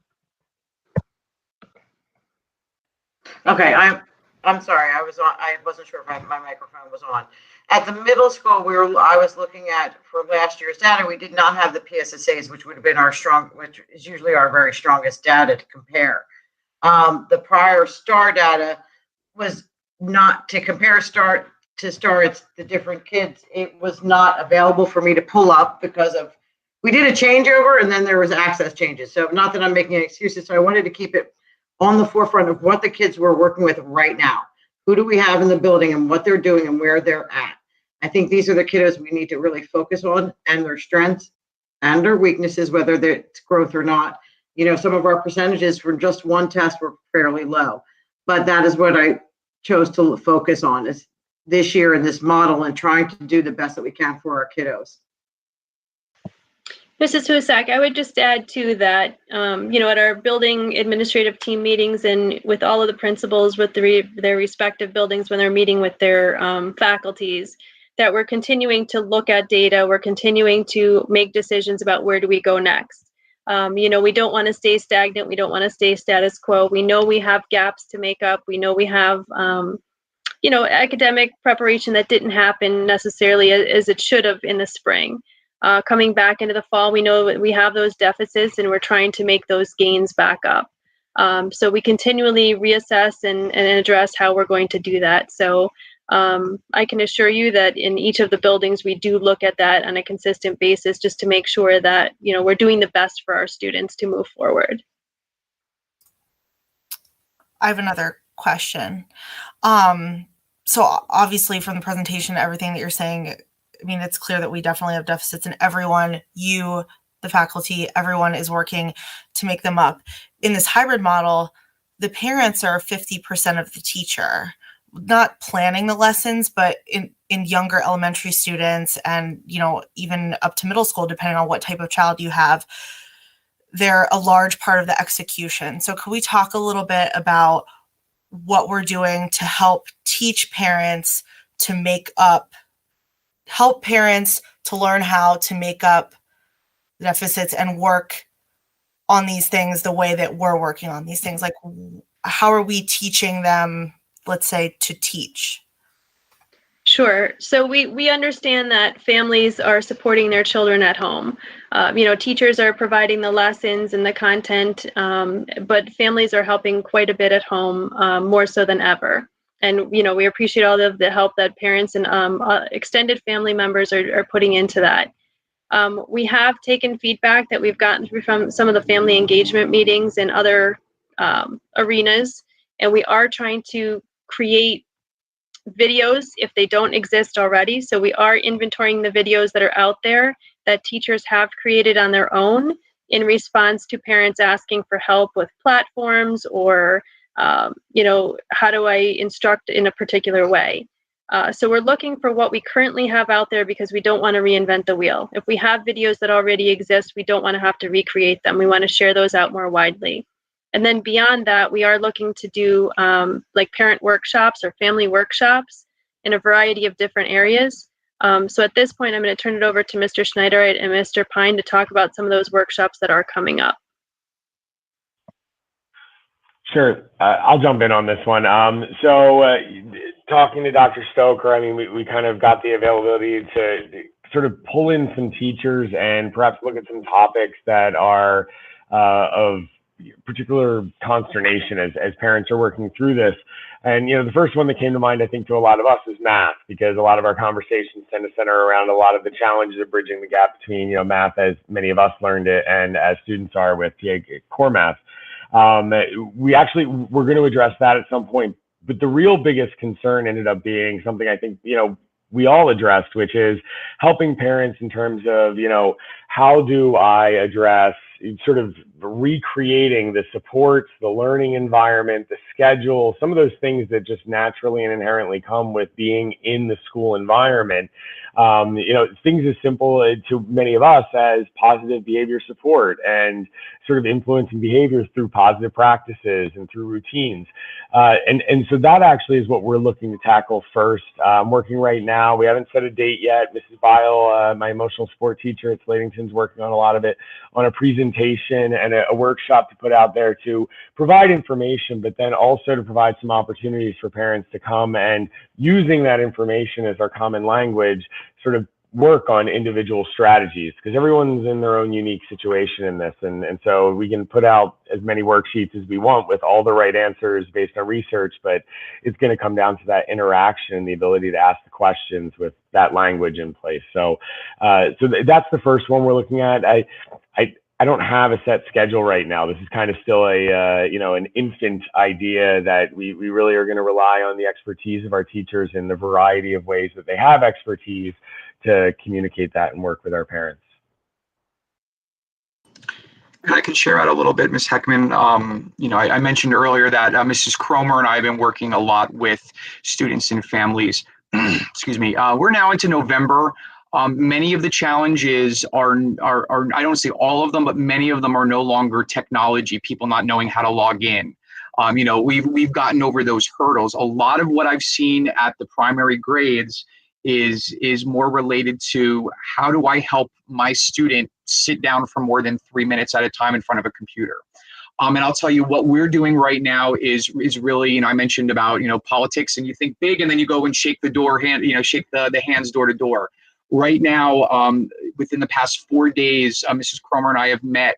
And what we're trying to do is work with families within that home environment while we're here. I think there's a disconnect, and I'm not sure if it's K through 12 or it's just at that early grade, but the students, when they're in school, they're in front of the teacher. And I had a parent say to me today, well, they work in there because they have no choice, but then they're home with me and, they don't listen. So what we've been doing, and there are times where literally I will set up meetings at the beginning of the school day when they're at home.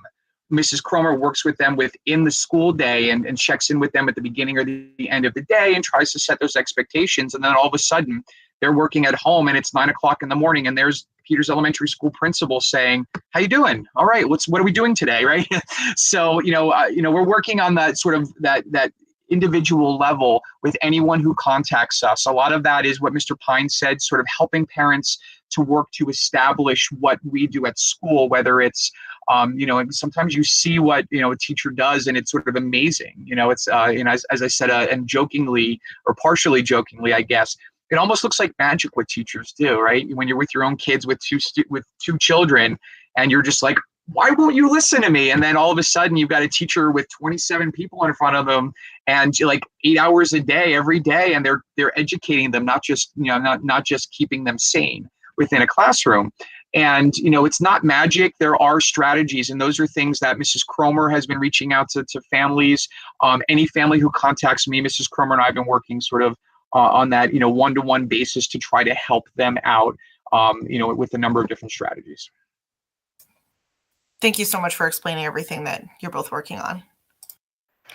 I think to piggyback on that, Mr. Schneiderite, I think you hit it pretty well. I think it's really important that our students see our teachers, that our teachers are teaching them, and it's not coming from a YouTube video. It's not coming from a third-party book that they have.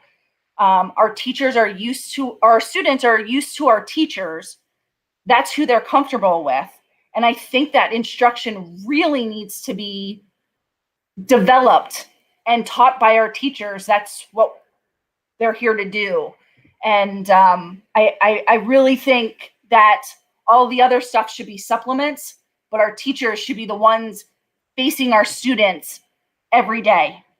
If it's a virtual meeting or in person or whatever that is, that teacher contact will mean immense impact to those students across the board just to see their face every day. And Mrs. Husak, I will add that we are looking to do more live streaming of courses. So, more Zoom meetings, more face-to-face. So we do have professional development coming up in November for our teachers, and we just did some in October where we kind of split the staff. Mr. Hill and his staff and some of the other people in our buildings have been doing some of the training with our webcams and some follow-up with regard to how to best use those for the lessons that the teachers have going on in their classrooms, so that they're hitting the students that they have in their virtual in the hybrid environment, but also within the virtual environment as well. So we're looking to do more live streaming on a daily basis, K to 12. And then, like you said, using some of those other resources that we have as supplements for families who cannot be with their kids during the day, and maybe have to come home after work and help with the reteach. They have those other resources available. Thank you. Mr. Fedorcha, may I say a few things? Yes, Mr. Kern. Thank you. Obviously, this is a tough situation for everybody, for staff, for administration, for parents especially. I myself is helping my granddaughter several days a week, with her lessons, and I'm seeing firsthand what's going on and the pain and the processes that, many of the parents are facing. They're trying to work, they're trying to teach, and it's a very difficult situation. This is obviously a process, and I've been saying it for a while. This isn't going to happen overnight, and I know parents want it overnight, but obviously virtual learning is an acquired skill. It takes time. Getting the material on film, or however we're going to teach the lessons, or the virtual streaming, teaching teachers the use of this technology. And I understand, we're into this now, probably, remote learning close to 5 months, and we should have a better handle on it. And I think we do. But I think what maybe the parents that I've been hearing from are struggling with are strategies. Reading comprehension strategies, strategies on remediation in general, on basically lessons. I was an ex-educator, and it's a lot easier for me. Trained in reading apprenticeship, which is all about reading comprehension strategies. And I too looked at your data, and I'm looking longitudinally. What did third grade do last year, and what is fourth grade doing now? Where did they end? Where did they start? And they're startling numbers, and there's concerns there. But I don't think we're unlike any other district that is faced with these same issues. I talked to principals in Parkland, in Nazareth, East Penn, who I have a lot of friends and a circle from my education community. And all of them are seeing the exact same trends. So we're not an anomaly. We're not by ourselves. With any process, it's going to take time. Unfortunately, COVID has, made a lot of protocols that we have to live with. And unfortunately, our children are the ones that are going to see some struggles in the beginning. But I really think if we make these tools available for parents to choose from, a menu list, on how to help kids with vocabulary, how to help them with phonics, or, any type of reading comprehension. And obviously, I'm just talking about reading and language arts. But, skills on sentence building, things like that, I think will go a long way. Just a toolbox that we could go to, as parents can go to and say, I could click on this. Here's a list of strategies, a brief explanation, so they can try those at home. Just some suggestions from my chair, but I know the teachers are doing a very good job. And again, it's a process. They're going to get better at this as time goes on. And let's hope this ends so it doesn't drag on forever. Thank you. Thank you, Mr. Kern, for that feedback and for some of those suggestions too. I think those are some of the things that we can look at as we can plan those additional lessons. One of the things I think that you pointed out too is, the virtual environment is new for everybody. It's new for our teachers. It's new for our students. And that I4TL group that we have working with us has experience in the virtual realm.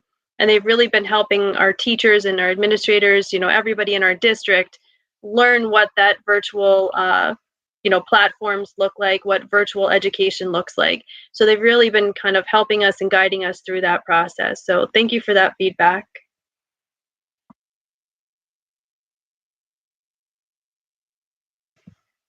Are there any other questions on the presentation this evening? Okay. Hearing none, Mr. Fedorcha. Thank you very much. And good questions, and look forward to many moving on very well. We're going to move on also with our agenda, and we'll now go into our business managers report. Hi, thank you, Mr. Fedorcha. I just want to report on our local auditor report. Last Monday, we received our final end-of-year numbers, along with our adjusting journal entries and our trial balance. I'd like to report that we had originally put in our budget last year. Again, as with COVID has affected the business office as well. We actually had projected originally using about $2 million in fund balance. Because of the fact of a lot of things, like we renegotiated that transportation agreement. We had special education services through those last 3 months of the year for like PTS and speech and therapy and that kind of stuff. I think they did the right stuff, but we just were not charged as much as we were prior when they were meeting with all of the students on a regular basis. Our electricity came in about $185,000 less. A lot of that has to do with the ESCO project that we did. But on top of it, it also has to do with the fact that for those 3 months, we did shut down. We were not running our electricity at full force if we had total student enrollment in our district. Again, I said about fuel and diesel, same issues. We saved about $80,000 there. And then our revenues came in better than anticipated. Our local tax revenue, which would have been before COVID hit, we had $100,000 in additional revenues than what we projected for collection. So our revenue collection was up a little bit more last year compared to prior years. Again, our EIT collection rate was up, but again, that was because COVID did not hit until March. So we had most of the year, we got our full collection of EIT taxes. Real estate transfer tax was up. Real estate transfer tax was up because with the market being what it is for mortgages, a lot of people were buying homes. And every time we buy a home, we get a real estate tax amount sent to the district for the sale of those properties. So overall, the district fund balance took a hit of $162,000 last year. That's it. And that is because of all of the changes that we experienced as of March to the end of the year, plus the additional increase in revenues that we received. So our fund balance will be ending this year with $9.7 million still left in fund balance. Do I have any questions from anyone?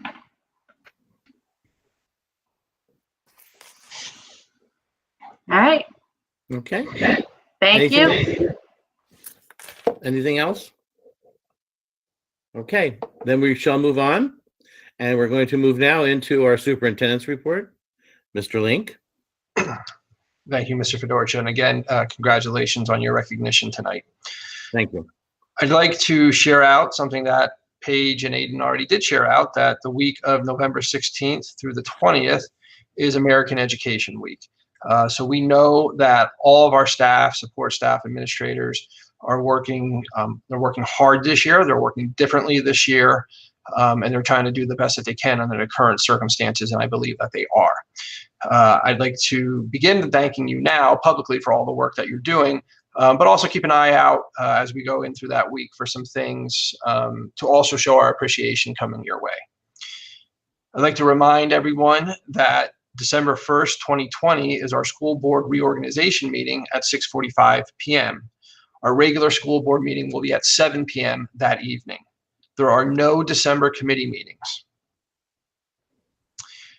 At this time, I'd like to turn my report over to Mr. Geist, and he's going to open up a discussion on the winter sports season. Mr. Geist?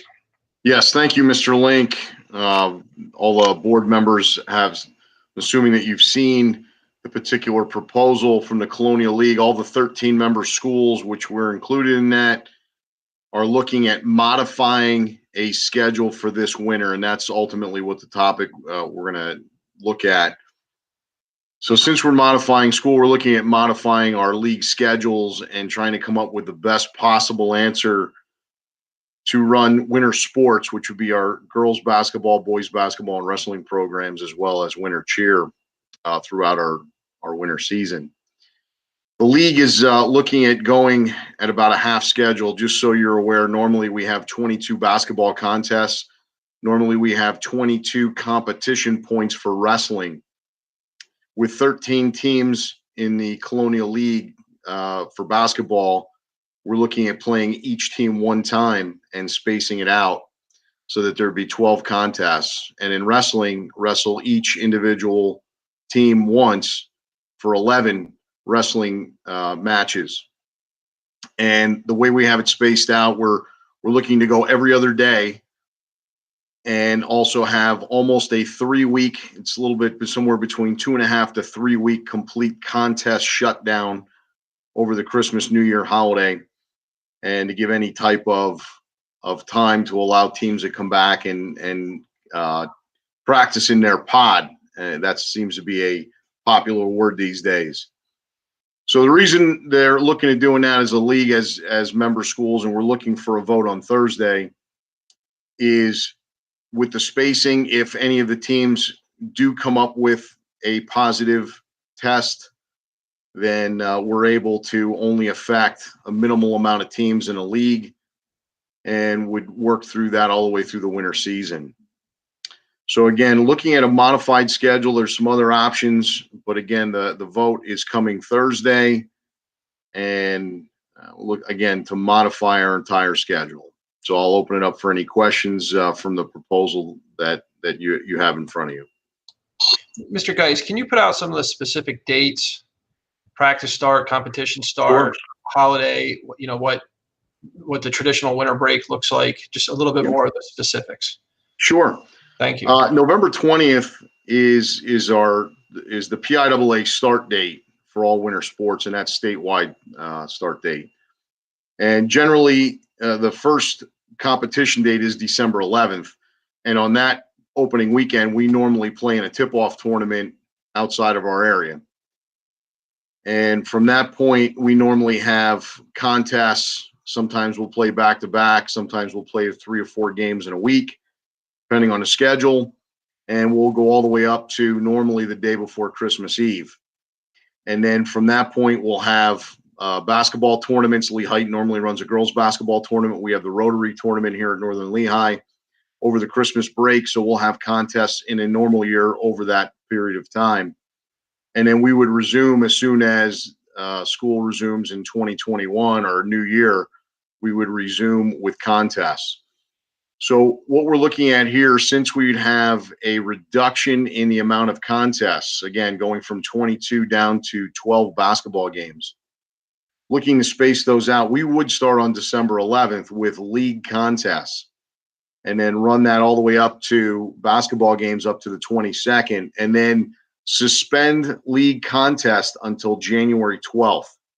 Again, that would be at that point 3 weeks of contest suspension at that point. And then for wrestling, we're looking at having about 5 bouts before the particular contest shutdown or that dead period, and then resume wrestling back on January 13th. So we also have some other plans that we implemented, and we're following our health partners with St. Luke's, and the Colonial League has a partner with Lehigh Valley Health Network. And all those modified plans are to help our particular athletes, our coaches, and our staffs get through the winter season. We had a really successful fall season when it came to playing contests and getting those games in during the fall. I know there's new challenges with indoor. The league is taking those into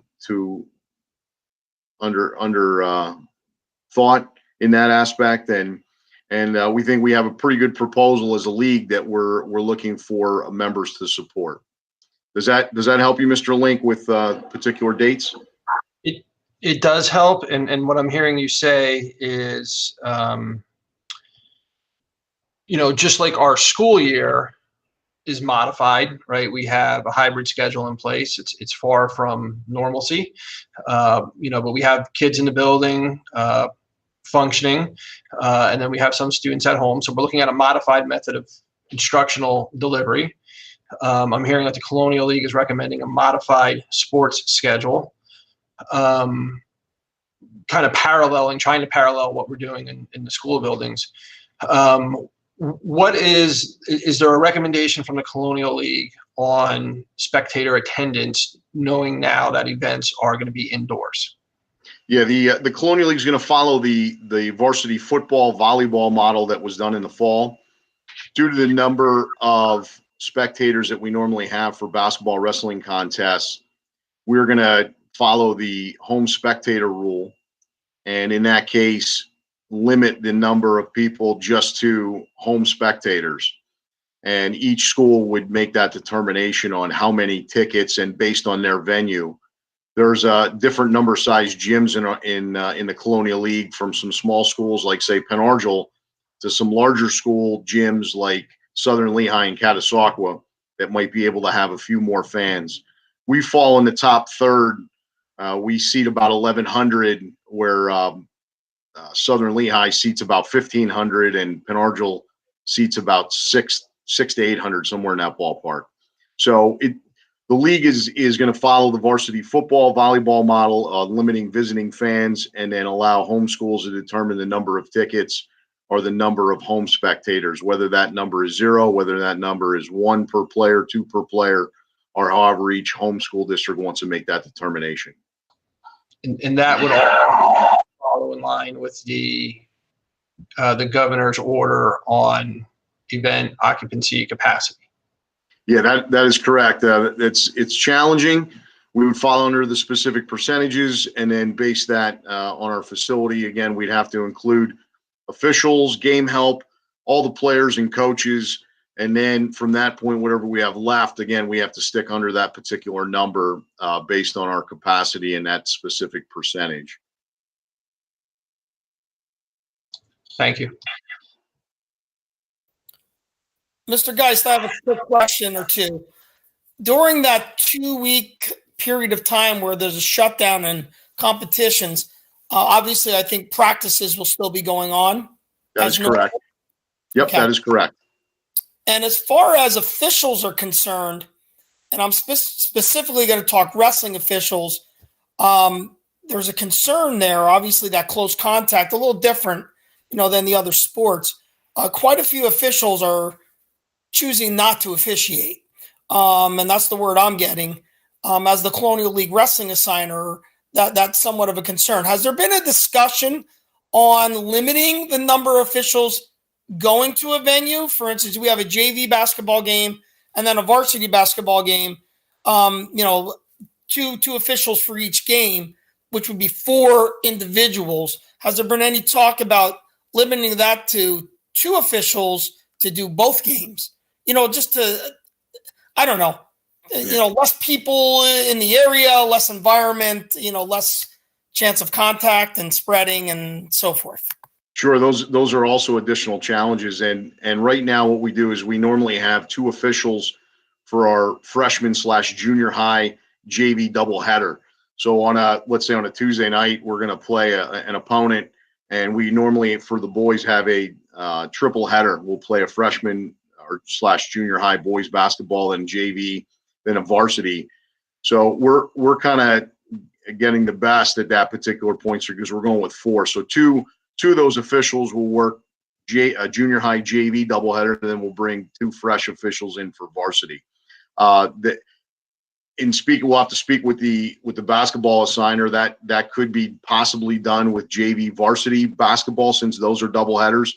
We don't have a junior high girls basketball team, so that's definitely a possibility in that aspect. And we're also seeing those challenges in baseball, believe it or not, with the lack of officials, but that's for a whole different reason. So in officiating with wrestling, we've worked through different things where we've set different times to allow one official to go from one facility to another facility. So in other words, maybe we have to work outside the box and have a 3:30 or 4 o'clock match at Northern Lehigh, and then a 7:30 bout at Northwestern Lehigh, just to get that one official to 2 locations. All right, good. I'm glad to hear that the league's looking at some of those challenges that are going to happen. So thank you. Sure. Just a quick question. What would the capacity of our gym be then under the current standards? We're at about, our gymnasium's about 1,100 seats, 1,100. So if I recall, we're at the 10%. So we, subtract the basketball players and the coaches and everything. We're looking at 110, and then subtract all the players, coaches, and officials. So we could be somewhere in 50 spectators, ballpark. And again, that's just a ballpark number, Matt. Thank you. Yeah, I'm just trying to get an idea. It's 10%. So yeah, 1,100. Okay, thanks. Sure. Hi, Mr. Geis. This is Gail. Just a quick question. Has the league thought of condensing the schedule and pushing it to start in January? With the number of cases that we're starting, we're talking about, going fully virtual, and now we're going to put wrestlers wrestling on top of each other in a mat 5 days a week. Has there been any talk about pushing that schedule at all? There has been some discussion starting in January, but the PIAA's reluctance to change their schedule really puts us in a tight window. And I kind of shared that with everyone. They are sticking with their timeline, so that really kind of puts us in a bind. And we would prefer to kind of space out our contests over time to allow at least a 48-hour period for those particular wrestlers and for those basketball players to do those kind of things. And I will mention that our wrestlers and our wrestling programs in the past are the best equipped for any type of, if you want to call it a disease. We have a lot of protocols in place when it comes to combating herpes gladiatorium, ringworm, herpes, all those different types of skin, as the wrestlers would say, funk, throughout a particular season. So we already have a lot of cleaning protocols in place, and we're looking to enhance those. So from a wrestling standpoint, the wrestling team, even though they're inside, and I know there's bodies on top of each other all the time, they are the most equipped in handling any of those invisible bugs.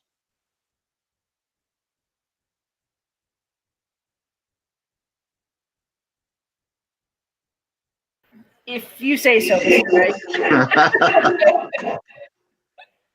Geis. Any other questions in regards to the proposal? Mr. Fedorcha, would you like to open it up for questions or comments related to winter sports from the YouTube chat? Yes, Mr. Hill, will you direct us, please?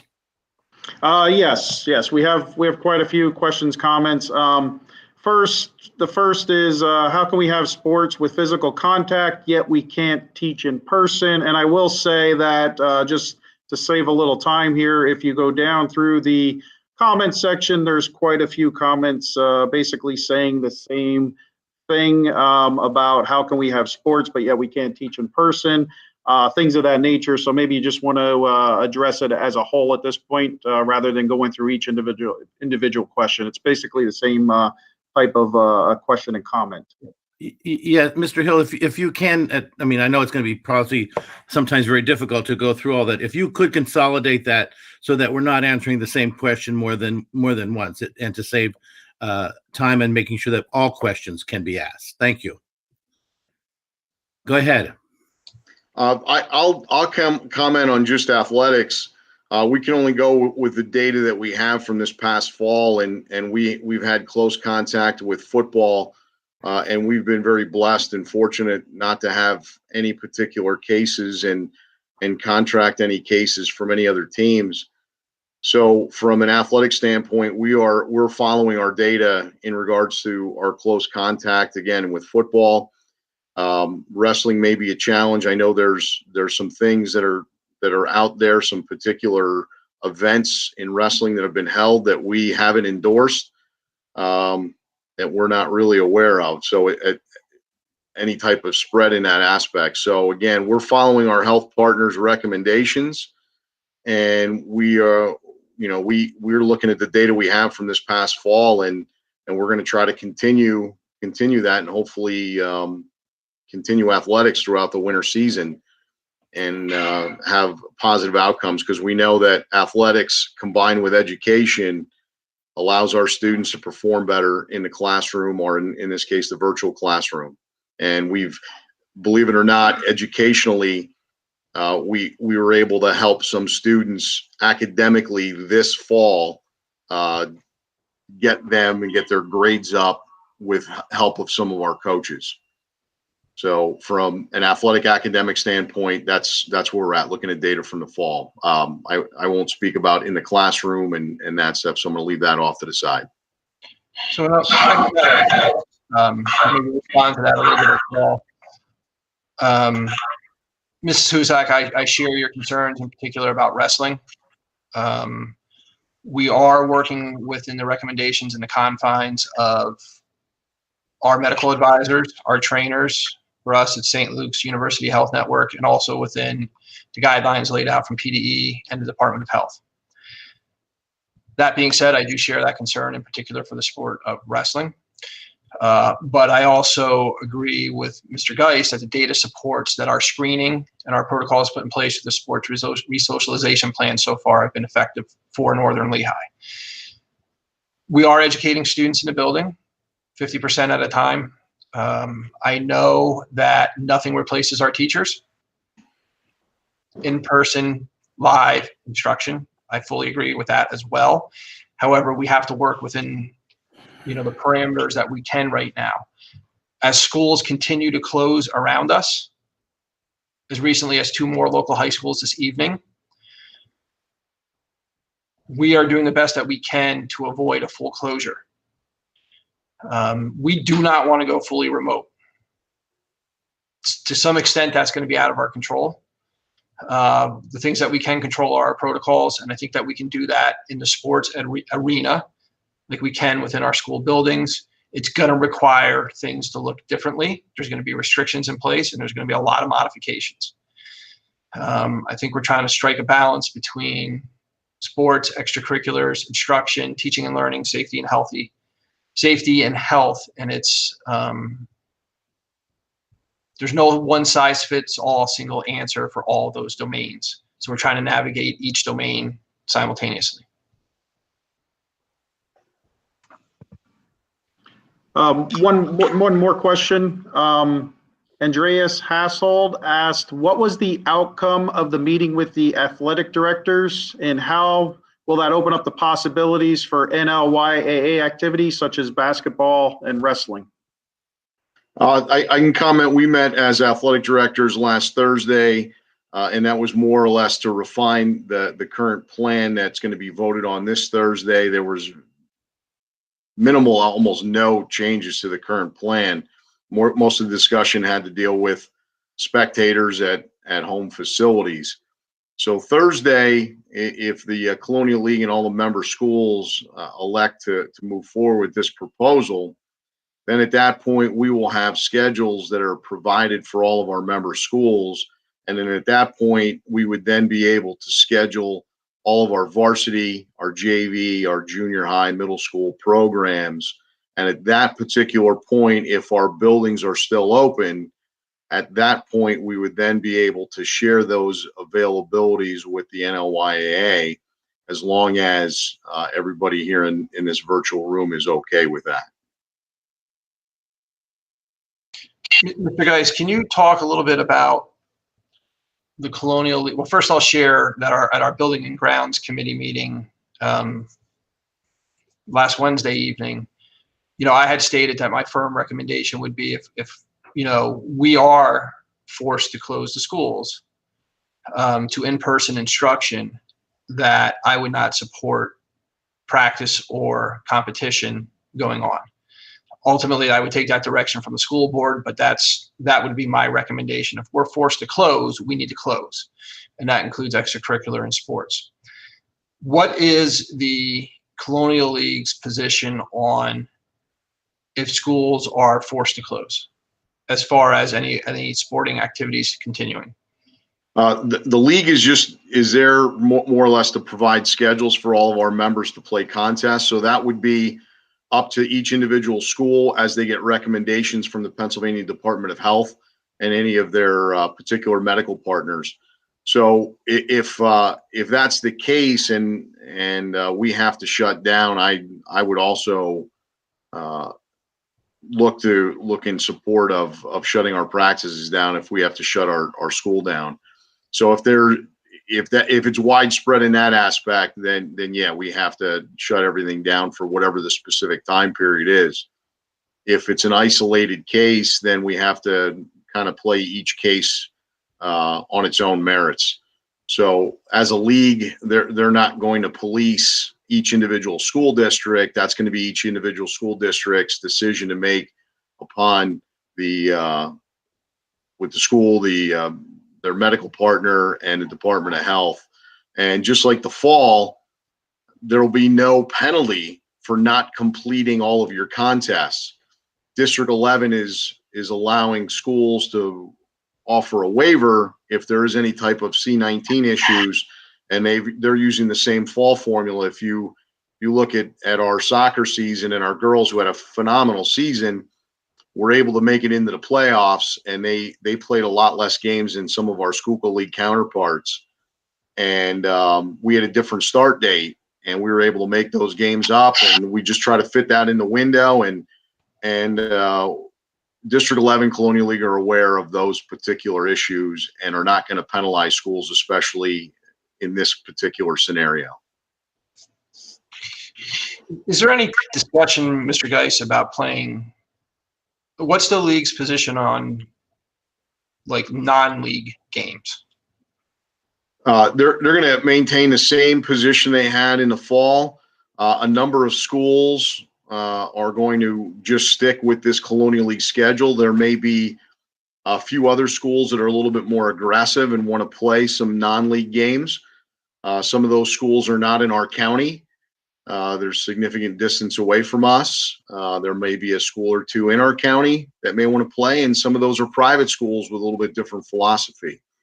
So the league, again, is just going to encourage everybody to play the league schedule, and each individual school will make their own determination whether they want to add those particular contests. My recommendation is that we stick with our league schedule, stick with the modified schedule of 12 basketball games and 11 wrestling matches.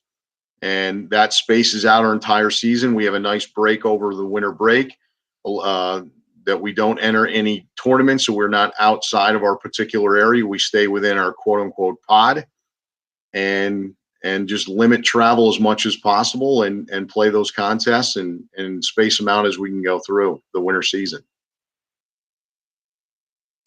Thank you.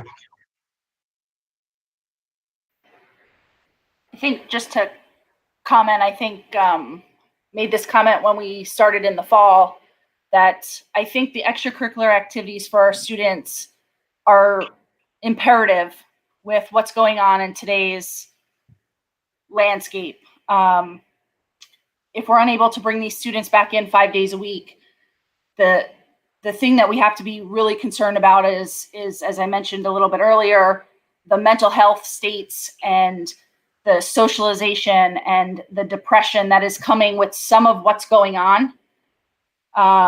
So as much as I'm against having sports, be there 5 days a week and not our students in the classrooms 5 days a week. I think at this point I'm struggling with the fact that I can't take another thing away from these children who need this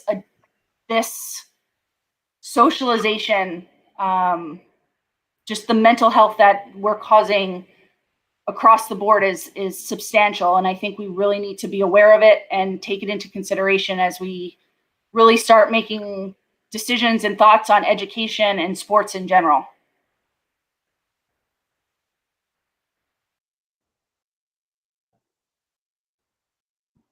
Anyone else? Mr. Hill, are there any other questions? Additional? Not relating to sports. Okay, Mr. Link? Mr. Geist, so are you asking for a motion then to approve the schedule, the Colonial League schedule as presented? I'm asking for the direction to vote in the affirmative for the proposal. And again, that vote would be Thursday at our Colonial League full member meeting. And at that particular time, all the other schools would vote on that. Currently, we have a schedule that it has 22 games. So that schedule would have to be eliminated. So at this point, I'm just looking for the school district's approval for that proposal and Northern Lehigh's affirmative vote. Matt Green, so moved. Do I have a second? Second. Okay. Any questions? And just for clarity then, the motion was made by Mr. Green to authorize Mr. Geist to vote in the affirmative to table the currently approved Colonial League schedule of 22 games, and then to subsequently vote in support of a modified schedule beginning on November 20th. Correct. That's correct. I think that's what he said, and that's what I'm moving. Yes. That's it. That's an understanding. Yes. Okay. Any other questions? Mrs. Huzak, would you give a roll call, please?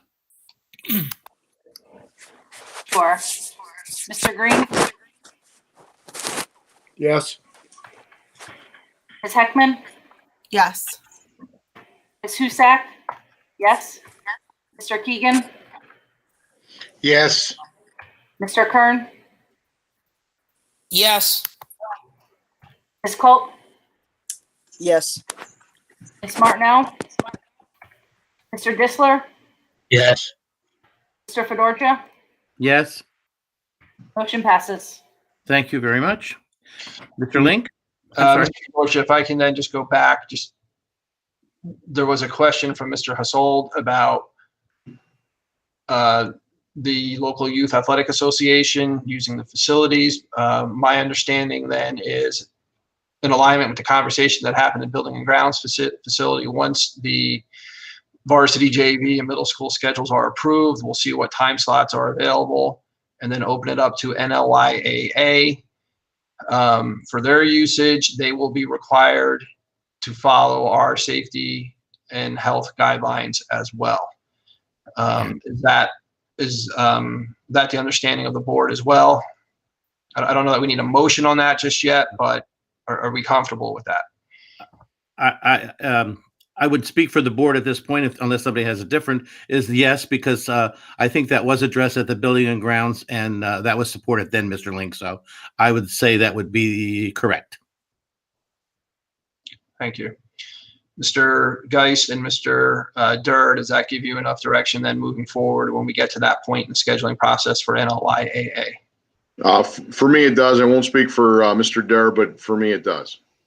For me as well. I understand. Okay, good. Thank you both. Mr. Fedorcha, that concludes the superintendent's report for this evening. Thank you, Mr. Link. Okay, I would like to report that there was an executive session held this evening prior to the meeting today to discuss the Teachers Association and the Support Association's request for their negotiations, which is coming up, and also for a legal issue. Moving on. I will move now into personnel. I will accept a motion on personnel items A through G. A through G. Do I have a motion? This is Robin. Yes. Do I have a second? Bob Kern, I'll second. Okay. Any questions? Mrs. Huzak? Ms. Heckman, Yes. Ms. Husak, yes. Mr. Keegan, Yes.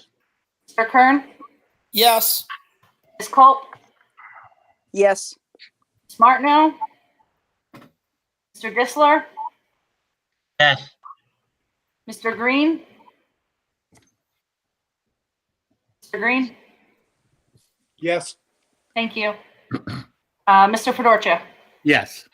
motion passes. Okay, thank you very much.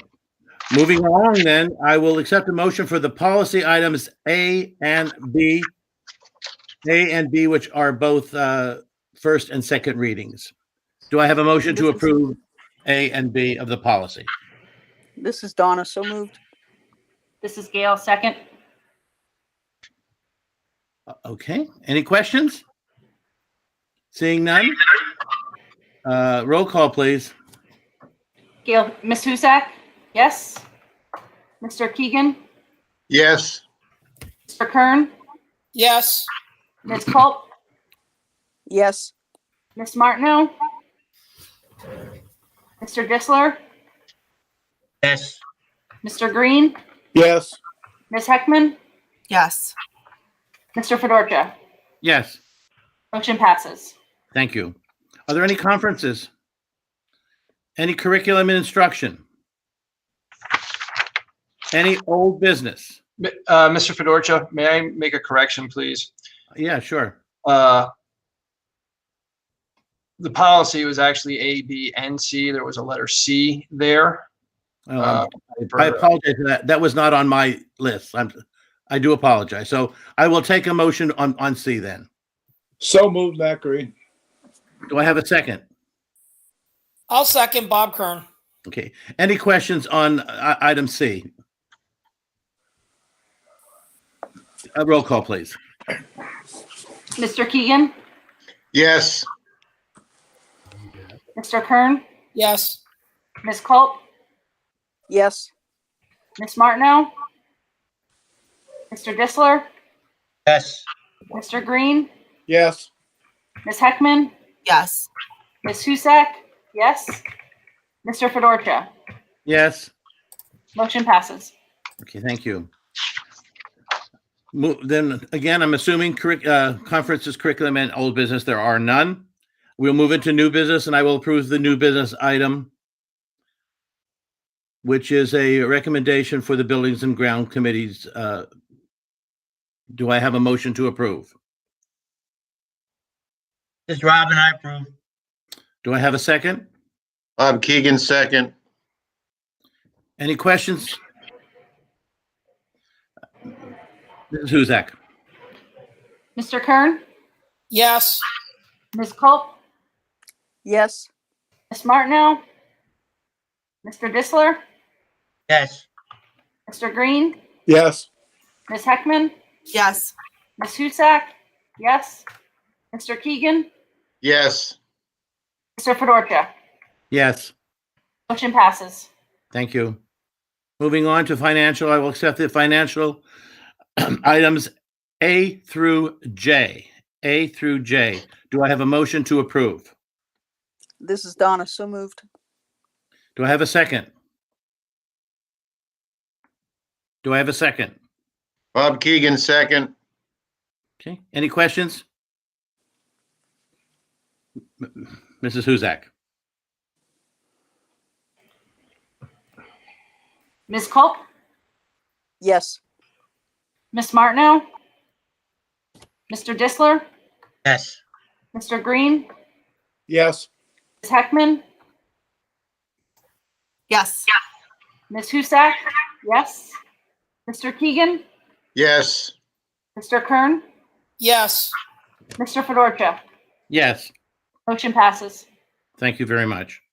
We have one legal item. I will accept a motion to approve the legal item.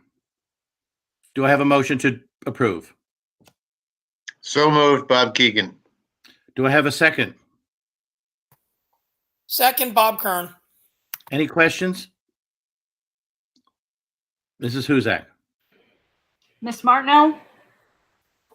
Mr. Disler? Yes. Mr. Green? Yes. Ms. Heckman? Yes. Ms. Husak? Yes. Mr. Keegan? Yes. Mr. Kern? Yes. Ms. Culp? Yes.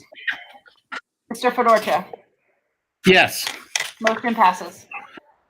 Okay, thank you very much. I'll make this easy. Mrs. Huzak, you don't have to do any roll calls, but is there any correspondence?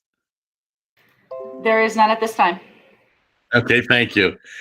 All right, you have in your packet for information is the minutes of the LCTI Operating Committee. And at this time, I will look to you, Mr. Hill. Is there anyone who would like to address the board? It's at that time we will recognize anyone who wants to address the board for any other items. Mr. Hill. Yes, Mr. Fedorcha. We do have some more questions and comments, and I will try to consolidate as best I can. Thank you. The first one was early in the night. It was from Kay Barheit. And Kay said, I would like these two options presented to the board and would like an answer as to why either one of these two options wouldn't work to increase in-person education time for our students. This does not change my belief that we should be in school, that children should be in school 5 days a week in person. However, since that doesn't seem to be an option on the table, I am requesting you read what I am presenting here word for word. So I will do that. So option number one, in hybrid model, students every other week would go an additional day on Wednesday. Since teachers are in the building every Wednesday, I can't see how deep cleaning is getting done during this time. So why can't students be there? In a 2-week time period, this would give 5 days in person and 5 days at home. You would just need to change your deep cleaning schedule to occur 1 week on a Tuesday evening and the other week on a Wednesday evening. This would allow children with IEPs to be in person 5 days a week. That is option number one. Does anybody want to respond to that, or do you want me to read option two as well before? Why don't you read both of them, please? Okay, and then option two, in 1995, I believe we had to make up snow days and they extended out the school day. Why can't we do that now? Have the kids in an extra 60 to 90 minutes a day, then reduce the school day on a Wednesday to compensate for the additional times the teachers are spending in person. So they would be working the normal week work week hours. If both scenarios are acceptable, maybe give the teachers a vote on which one worked better for them. It's understood that the options have to change time to time based on cases. However, when you're in a hybrid model, there should be better alternatives to what is happening now. Those are the two options that were presented by Kay Barheit. I'm going to turn that over to you, Mr. Link, but the only thing I need to say is for us to be asked to make those decisions as a board tonight without researching everything is a bit unfair. So I am going to just say that, and then I'm going to just turn it over to you, Mr. Link. Thank you, Mr. Fedorcha, and thank you, Mrs. Barheit. I can clearly tell that you put a lot of thought into those two options there. I would ask that you grant us the same courtesy to take them back to the administrative team and look into them and see what it actually would look like in effect before we respond on the spot this evening. Thank you, Mr. Link. Mr. Hill? Okay, and we had another question from Pauline Grady. I'm kind of going back up to where we left off. There was a lot of questions that came in that I felt weren't really pertaining to the topic at the time, so I left them, and now we're coming back to those. How are we building in the missing months in?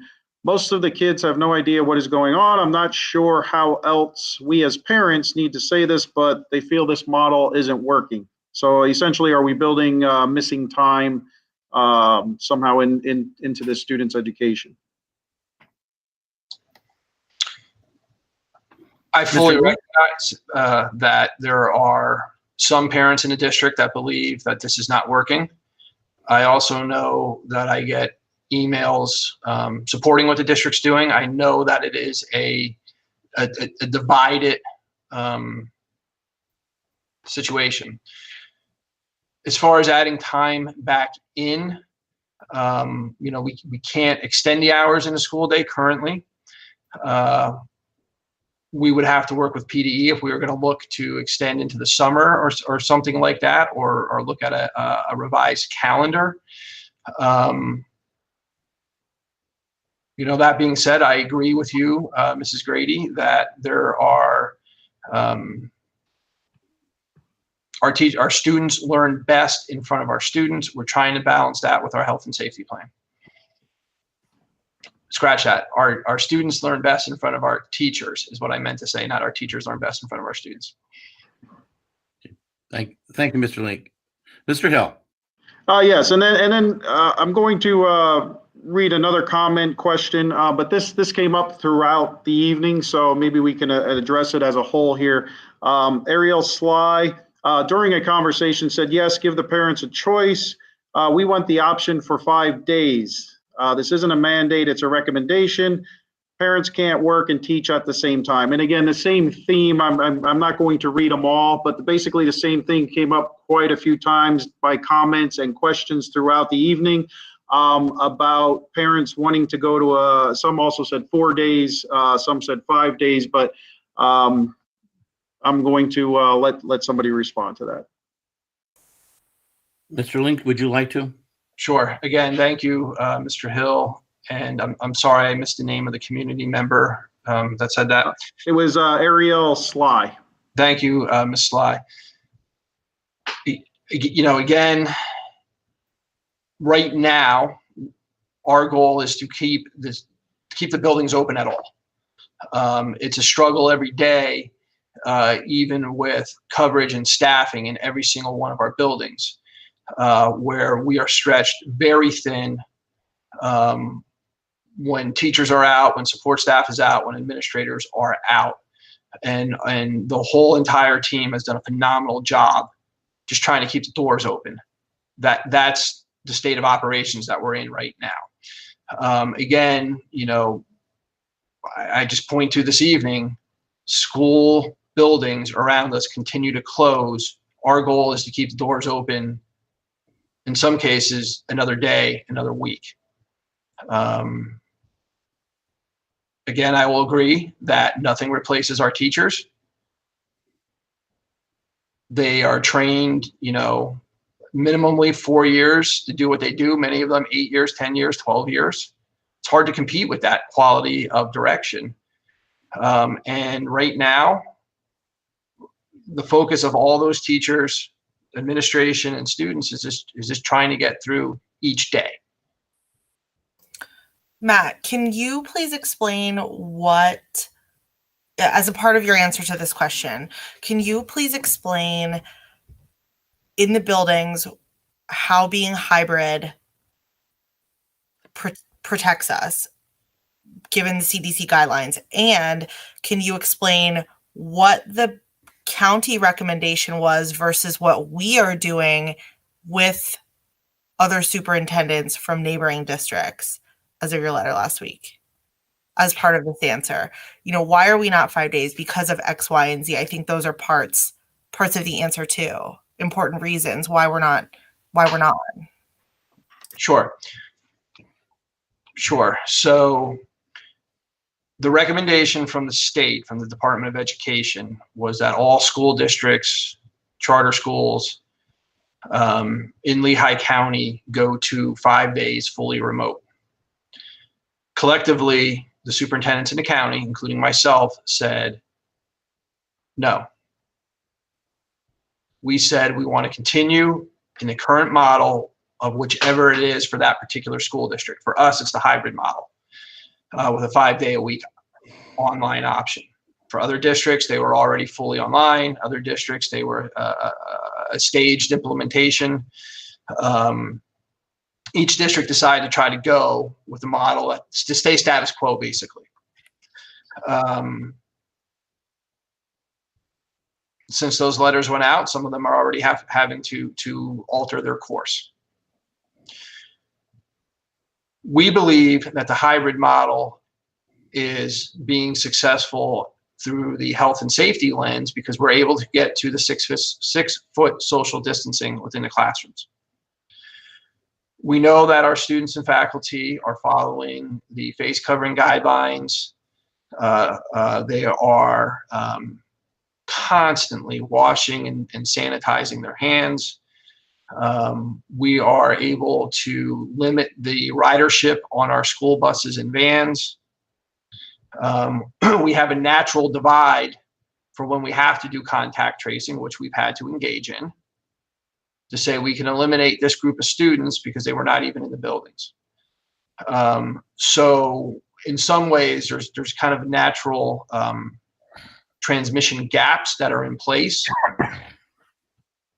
for when the students and faculty are in our buildings. We can't control what they do outside other than to please ask them to work with us and continue to practice safe measures outside of our school day, outside of our buildings.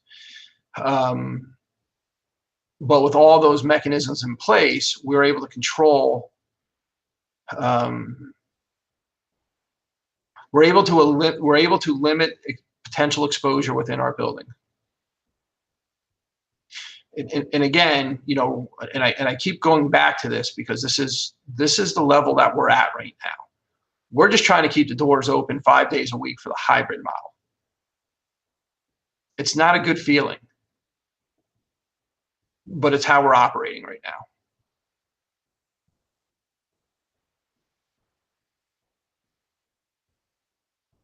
Any other questions?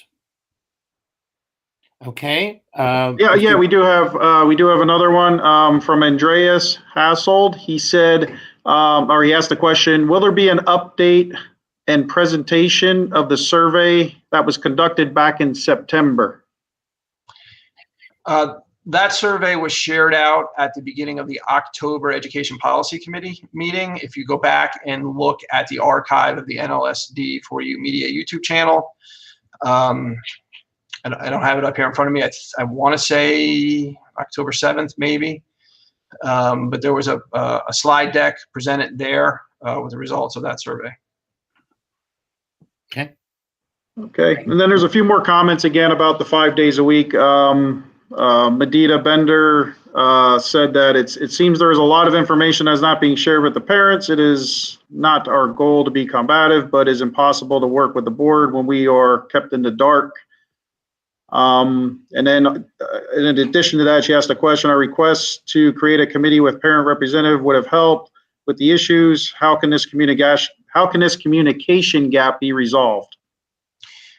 So I'll respond to that and then open it up to any school board members that would like to weigh in as well. Of course, it's your meeting. I don't think parents are being combative. I honestly don't. I think parents are expressing their concerns.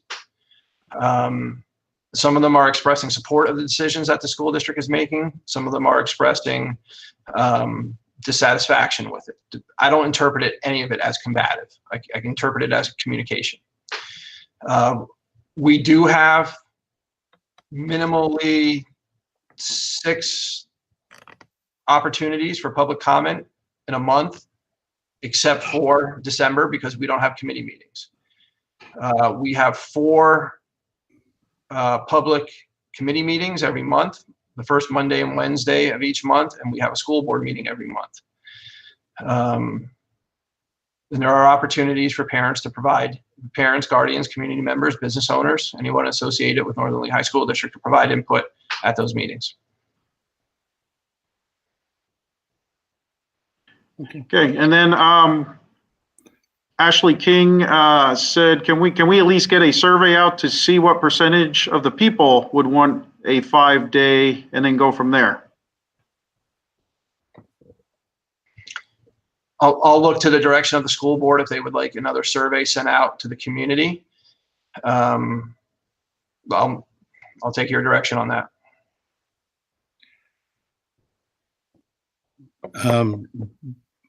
Board members, are there, I mean, at this point, do we want to send out another survey and survey than we already have put out? It's, you know, it's up to you, and particularly not knowing what that survey is going to do as far as if things change and we have to even change our system. I don't know. I will take any suggestions from the new board members. Is there anyone who thinks we should? If not, This is Bob Keegan. Can't hurt to get more information from our community on what they think we should be doing.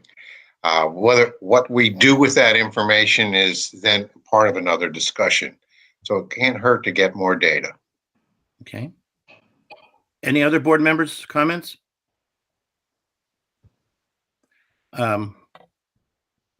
Support of the board members to do another survey? Anyone objecting to it or? Okay. Would anybody like to make a motion on another survey? Well, I was gonna come to that too. All right. Do we have a motion to put out another survey? Matt Green moves that we put out another survey. I'll put that in the affirmative, the positive. We put out another survey. Is the question on the survey, should we go 5 days a week? What is the survey? That's a good question. Well, I think, this is Bob, I think the administration should develop, it should be a simple question, yes or, make it simple, not complicated. But leave it up to administration to share one before it's sent out with the board. I think that also has to go out to our administration and teachers to obtain that information as well, because I'm not sure we're all on the same page. I agree. And when we say 5 days, we're not talking about 5 days in person. I'm not even sure what we're talking about here. Yes, the question, I think the comment from the community was they want a survey to know how many parents would send their students back to school. How many parents want their students in school 5 days in person? You are correct. That was posed by Ashley King.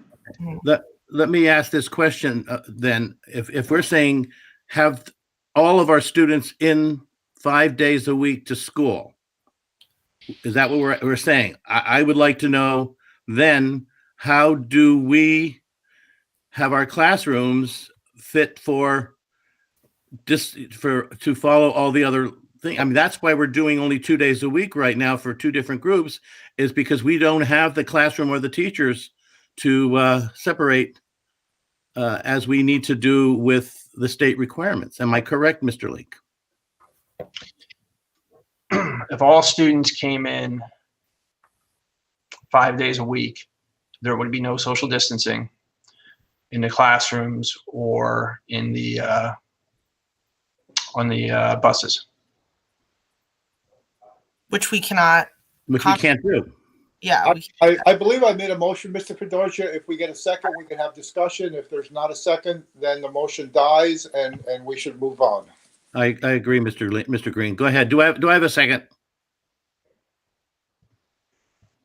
Seeing none? This is Donna, second.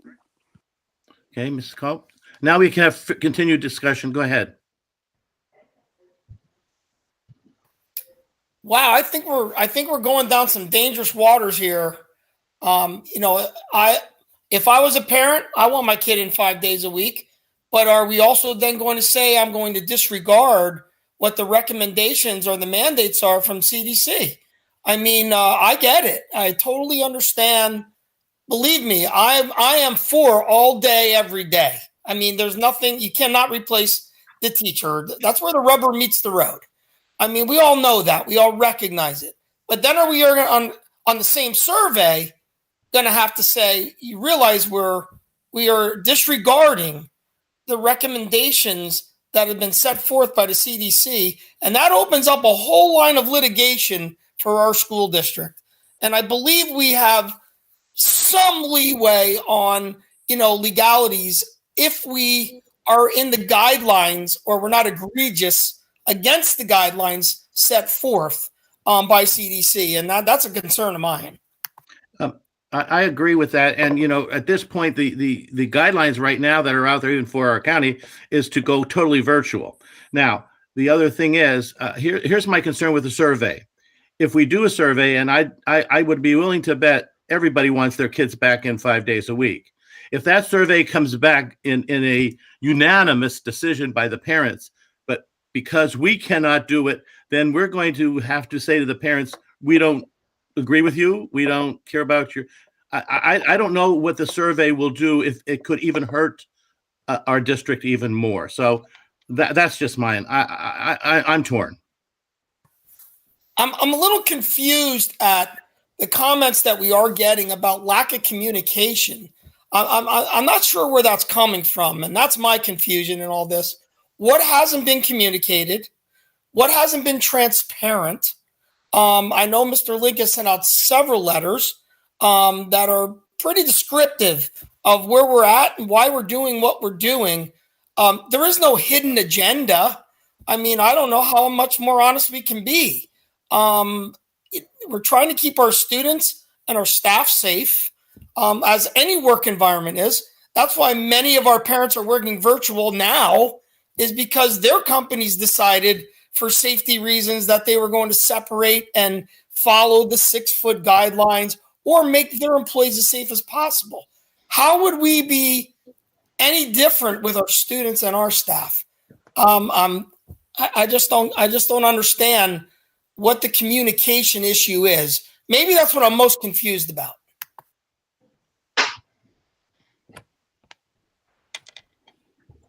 Anyone else?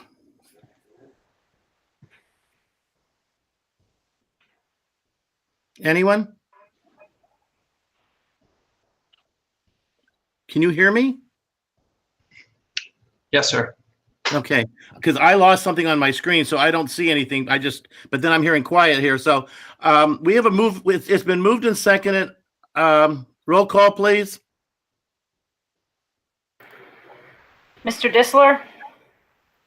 No. Mr. Green? No. Ms. Heckman? No. Ms. Husak? No. Mr. Keegan? No. Mr. Kern? No. Ms. Culp? No. Ms. Martineau? Mr. Fedorcha? No. Motion does not pass, Mr. Fedorcha. Okay, thank you. I guess I'm back to you, Mr. Hill. Yes, I think there was only one more question here that was asked twice. Somebody asked, and it was seconded by another person. Let me find it here. I can't find who said it. Anyway, the question was, I apologize. It's hard to keep up with all the comments here because it's not, it's not organized in a very good way. But somebody asked, why isn't there, why aren't students getting streaming lessons on the days that they are not in school? And the question was then seconded by another person. Sure, I can address that. That's something that this district has been working towards. First, we needed to get the equipment and technology to be able to do that. There were breakdowns in the supply chain to get all that here. We have it. The training has begun for teachers on how to, 1, set it up, 2, to use it. Another training will be delivered at the upcoming Professional Development Day. Teachers have been notified that if we are forced to close prior to Thanksgiving break, the expectation is that they are live streaming the instructional part of their lesson.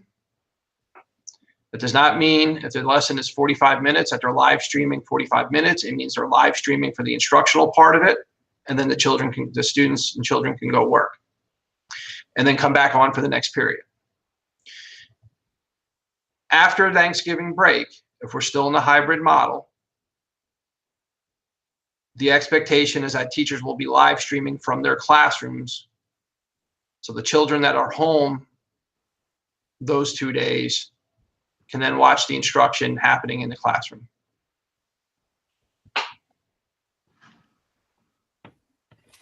Okay. Any Okay, questions? and then we had another comment. I think we were talking about communication. Medina Bender said, it appears that there are many more cases in the district than we are being informed of. In addition, it seems teachers are part of the reason that we are unable to come back full time. I'll address that. That's inaccurate. We've had one employee, we've had one student test positive, and we have one student that is presumed positive. That information is coming to us directly from the Department of Health. Staffing in all work groups is difficult, not only for Northern Lee High School District, for all school districts. There are no substitutes to go around. Every district's competing for the same substitutes. Staff still have to be out for reasons other than anything related to COVID, and we still have to try to find coverage for them. We were directed by the DOH that certain people need to quarantine. That is different than being tested positive. Some of them have to quarantine up to 14 days. That's 2 instructional weeks. We don't have a choice. We're trying to piece together day by day staffing our classrooms. We've been successful so far.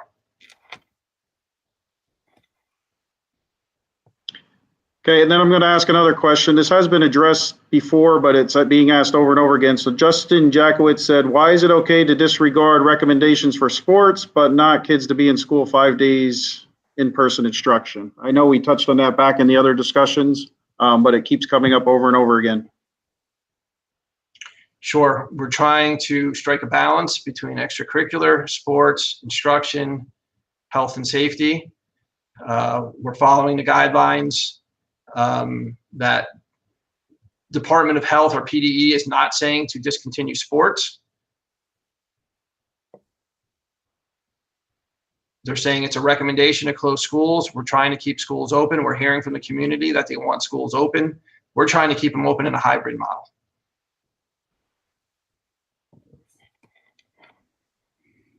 Okay, and Myra A asked about, there was a question about curving grades for high school students since some of them aren't doing as well in the hybrid model. And is there a possibility of curving grades since GPAs are affected as they apply for college?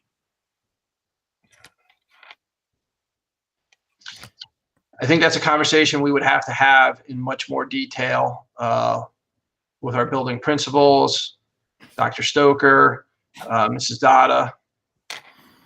I'm not prepared to answer that this evening. Mr. Link, I can just address that we are collecting data on where our students stand as we near the, or as we finish out the first quarter, and that's a discussion that we will have as an administrative team. Okay, and finally, I just want to end with Mr. Fedorcha. There was quite a few congratulations for you for your service. And Mr. Weber said it best here, Mr. Timothy Weber. He said, we are so blessed to have Gary Fedorcha to serve on a school board. Thank you for your service. And I'm going to end the comments at that for the night.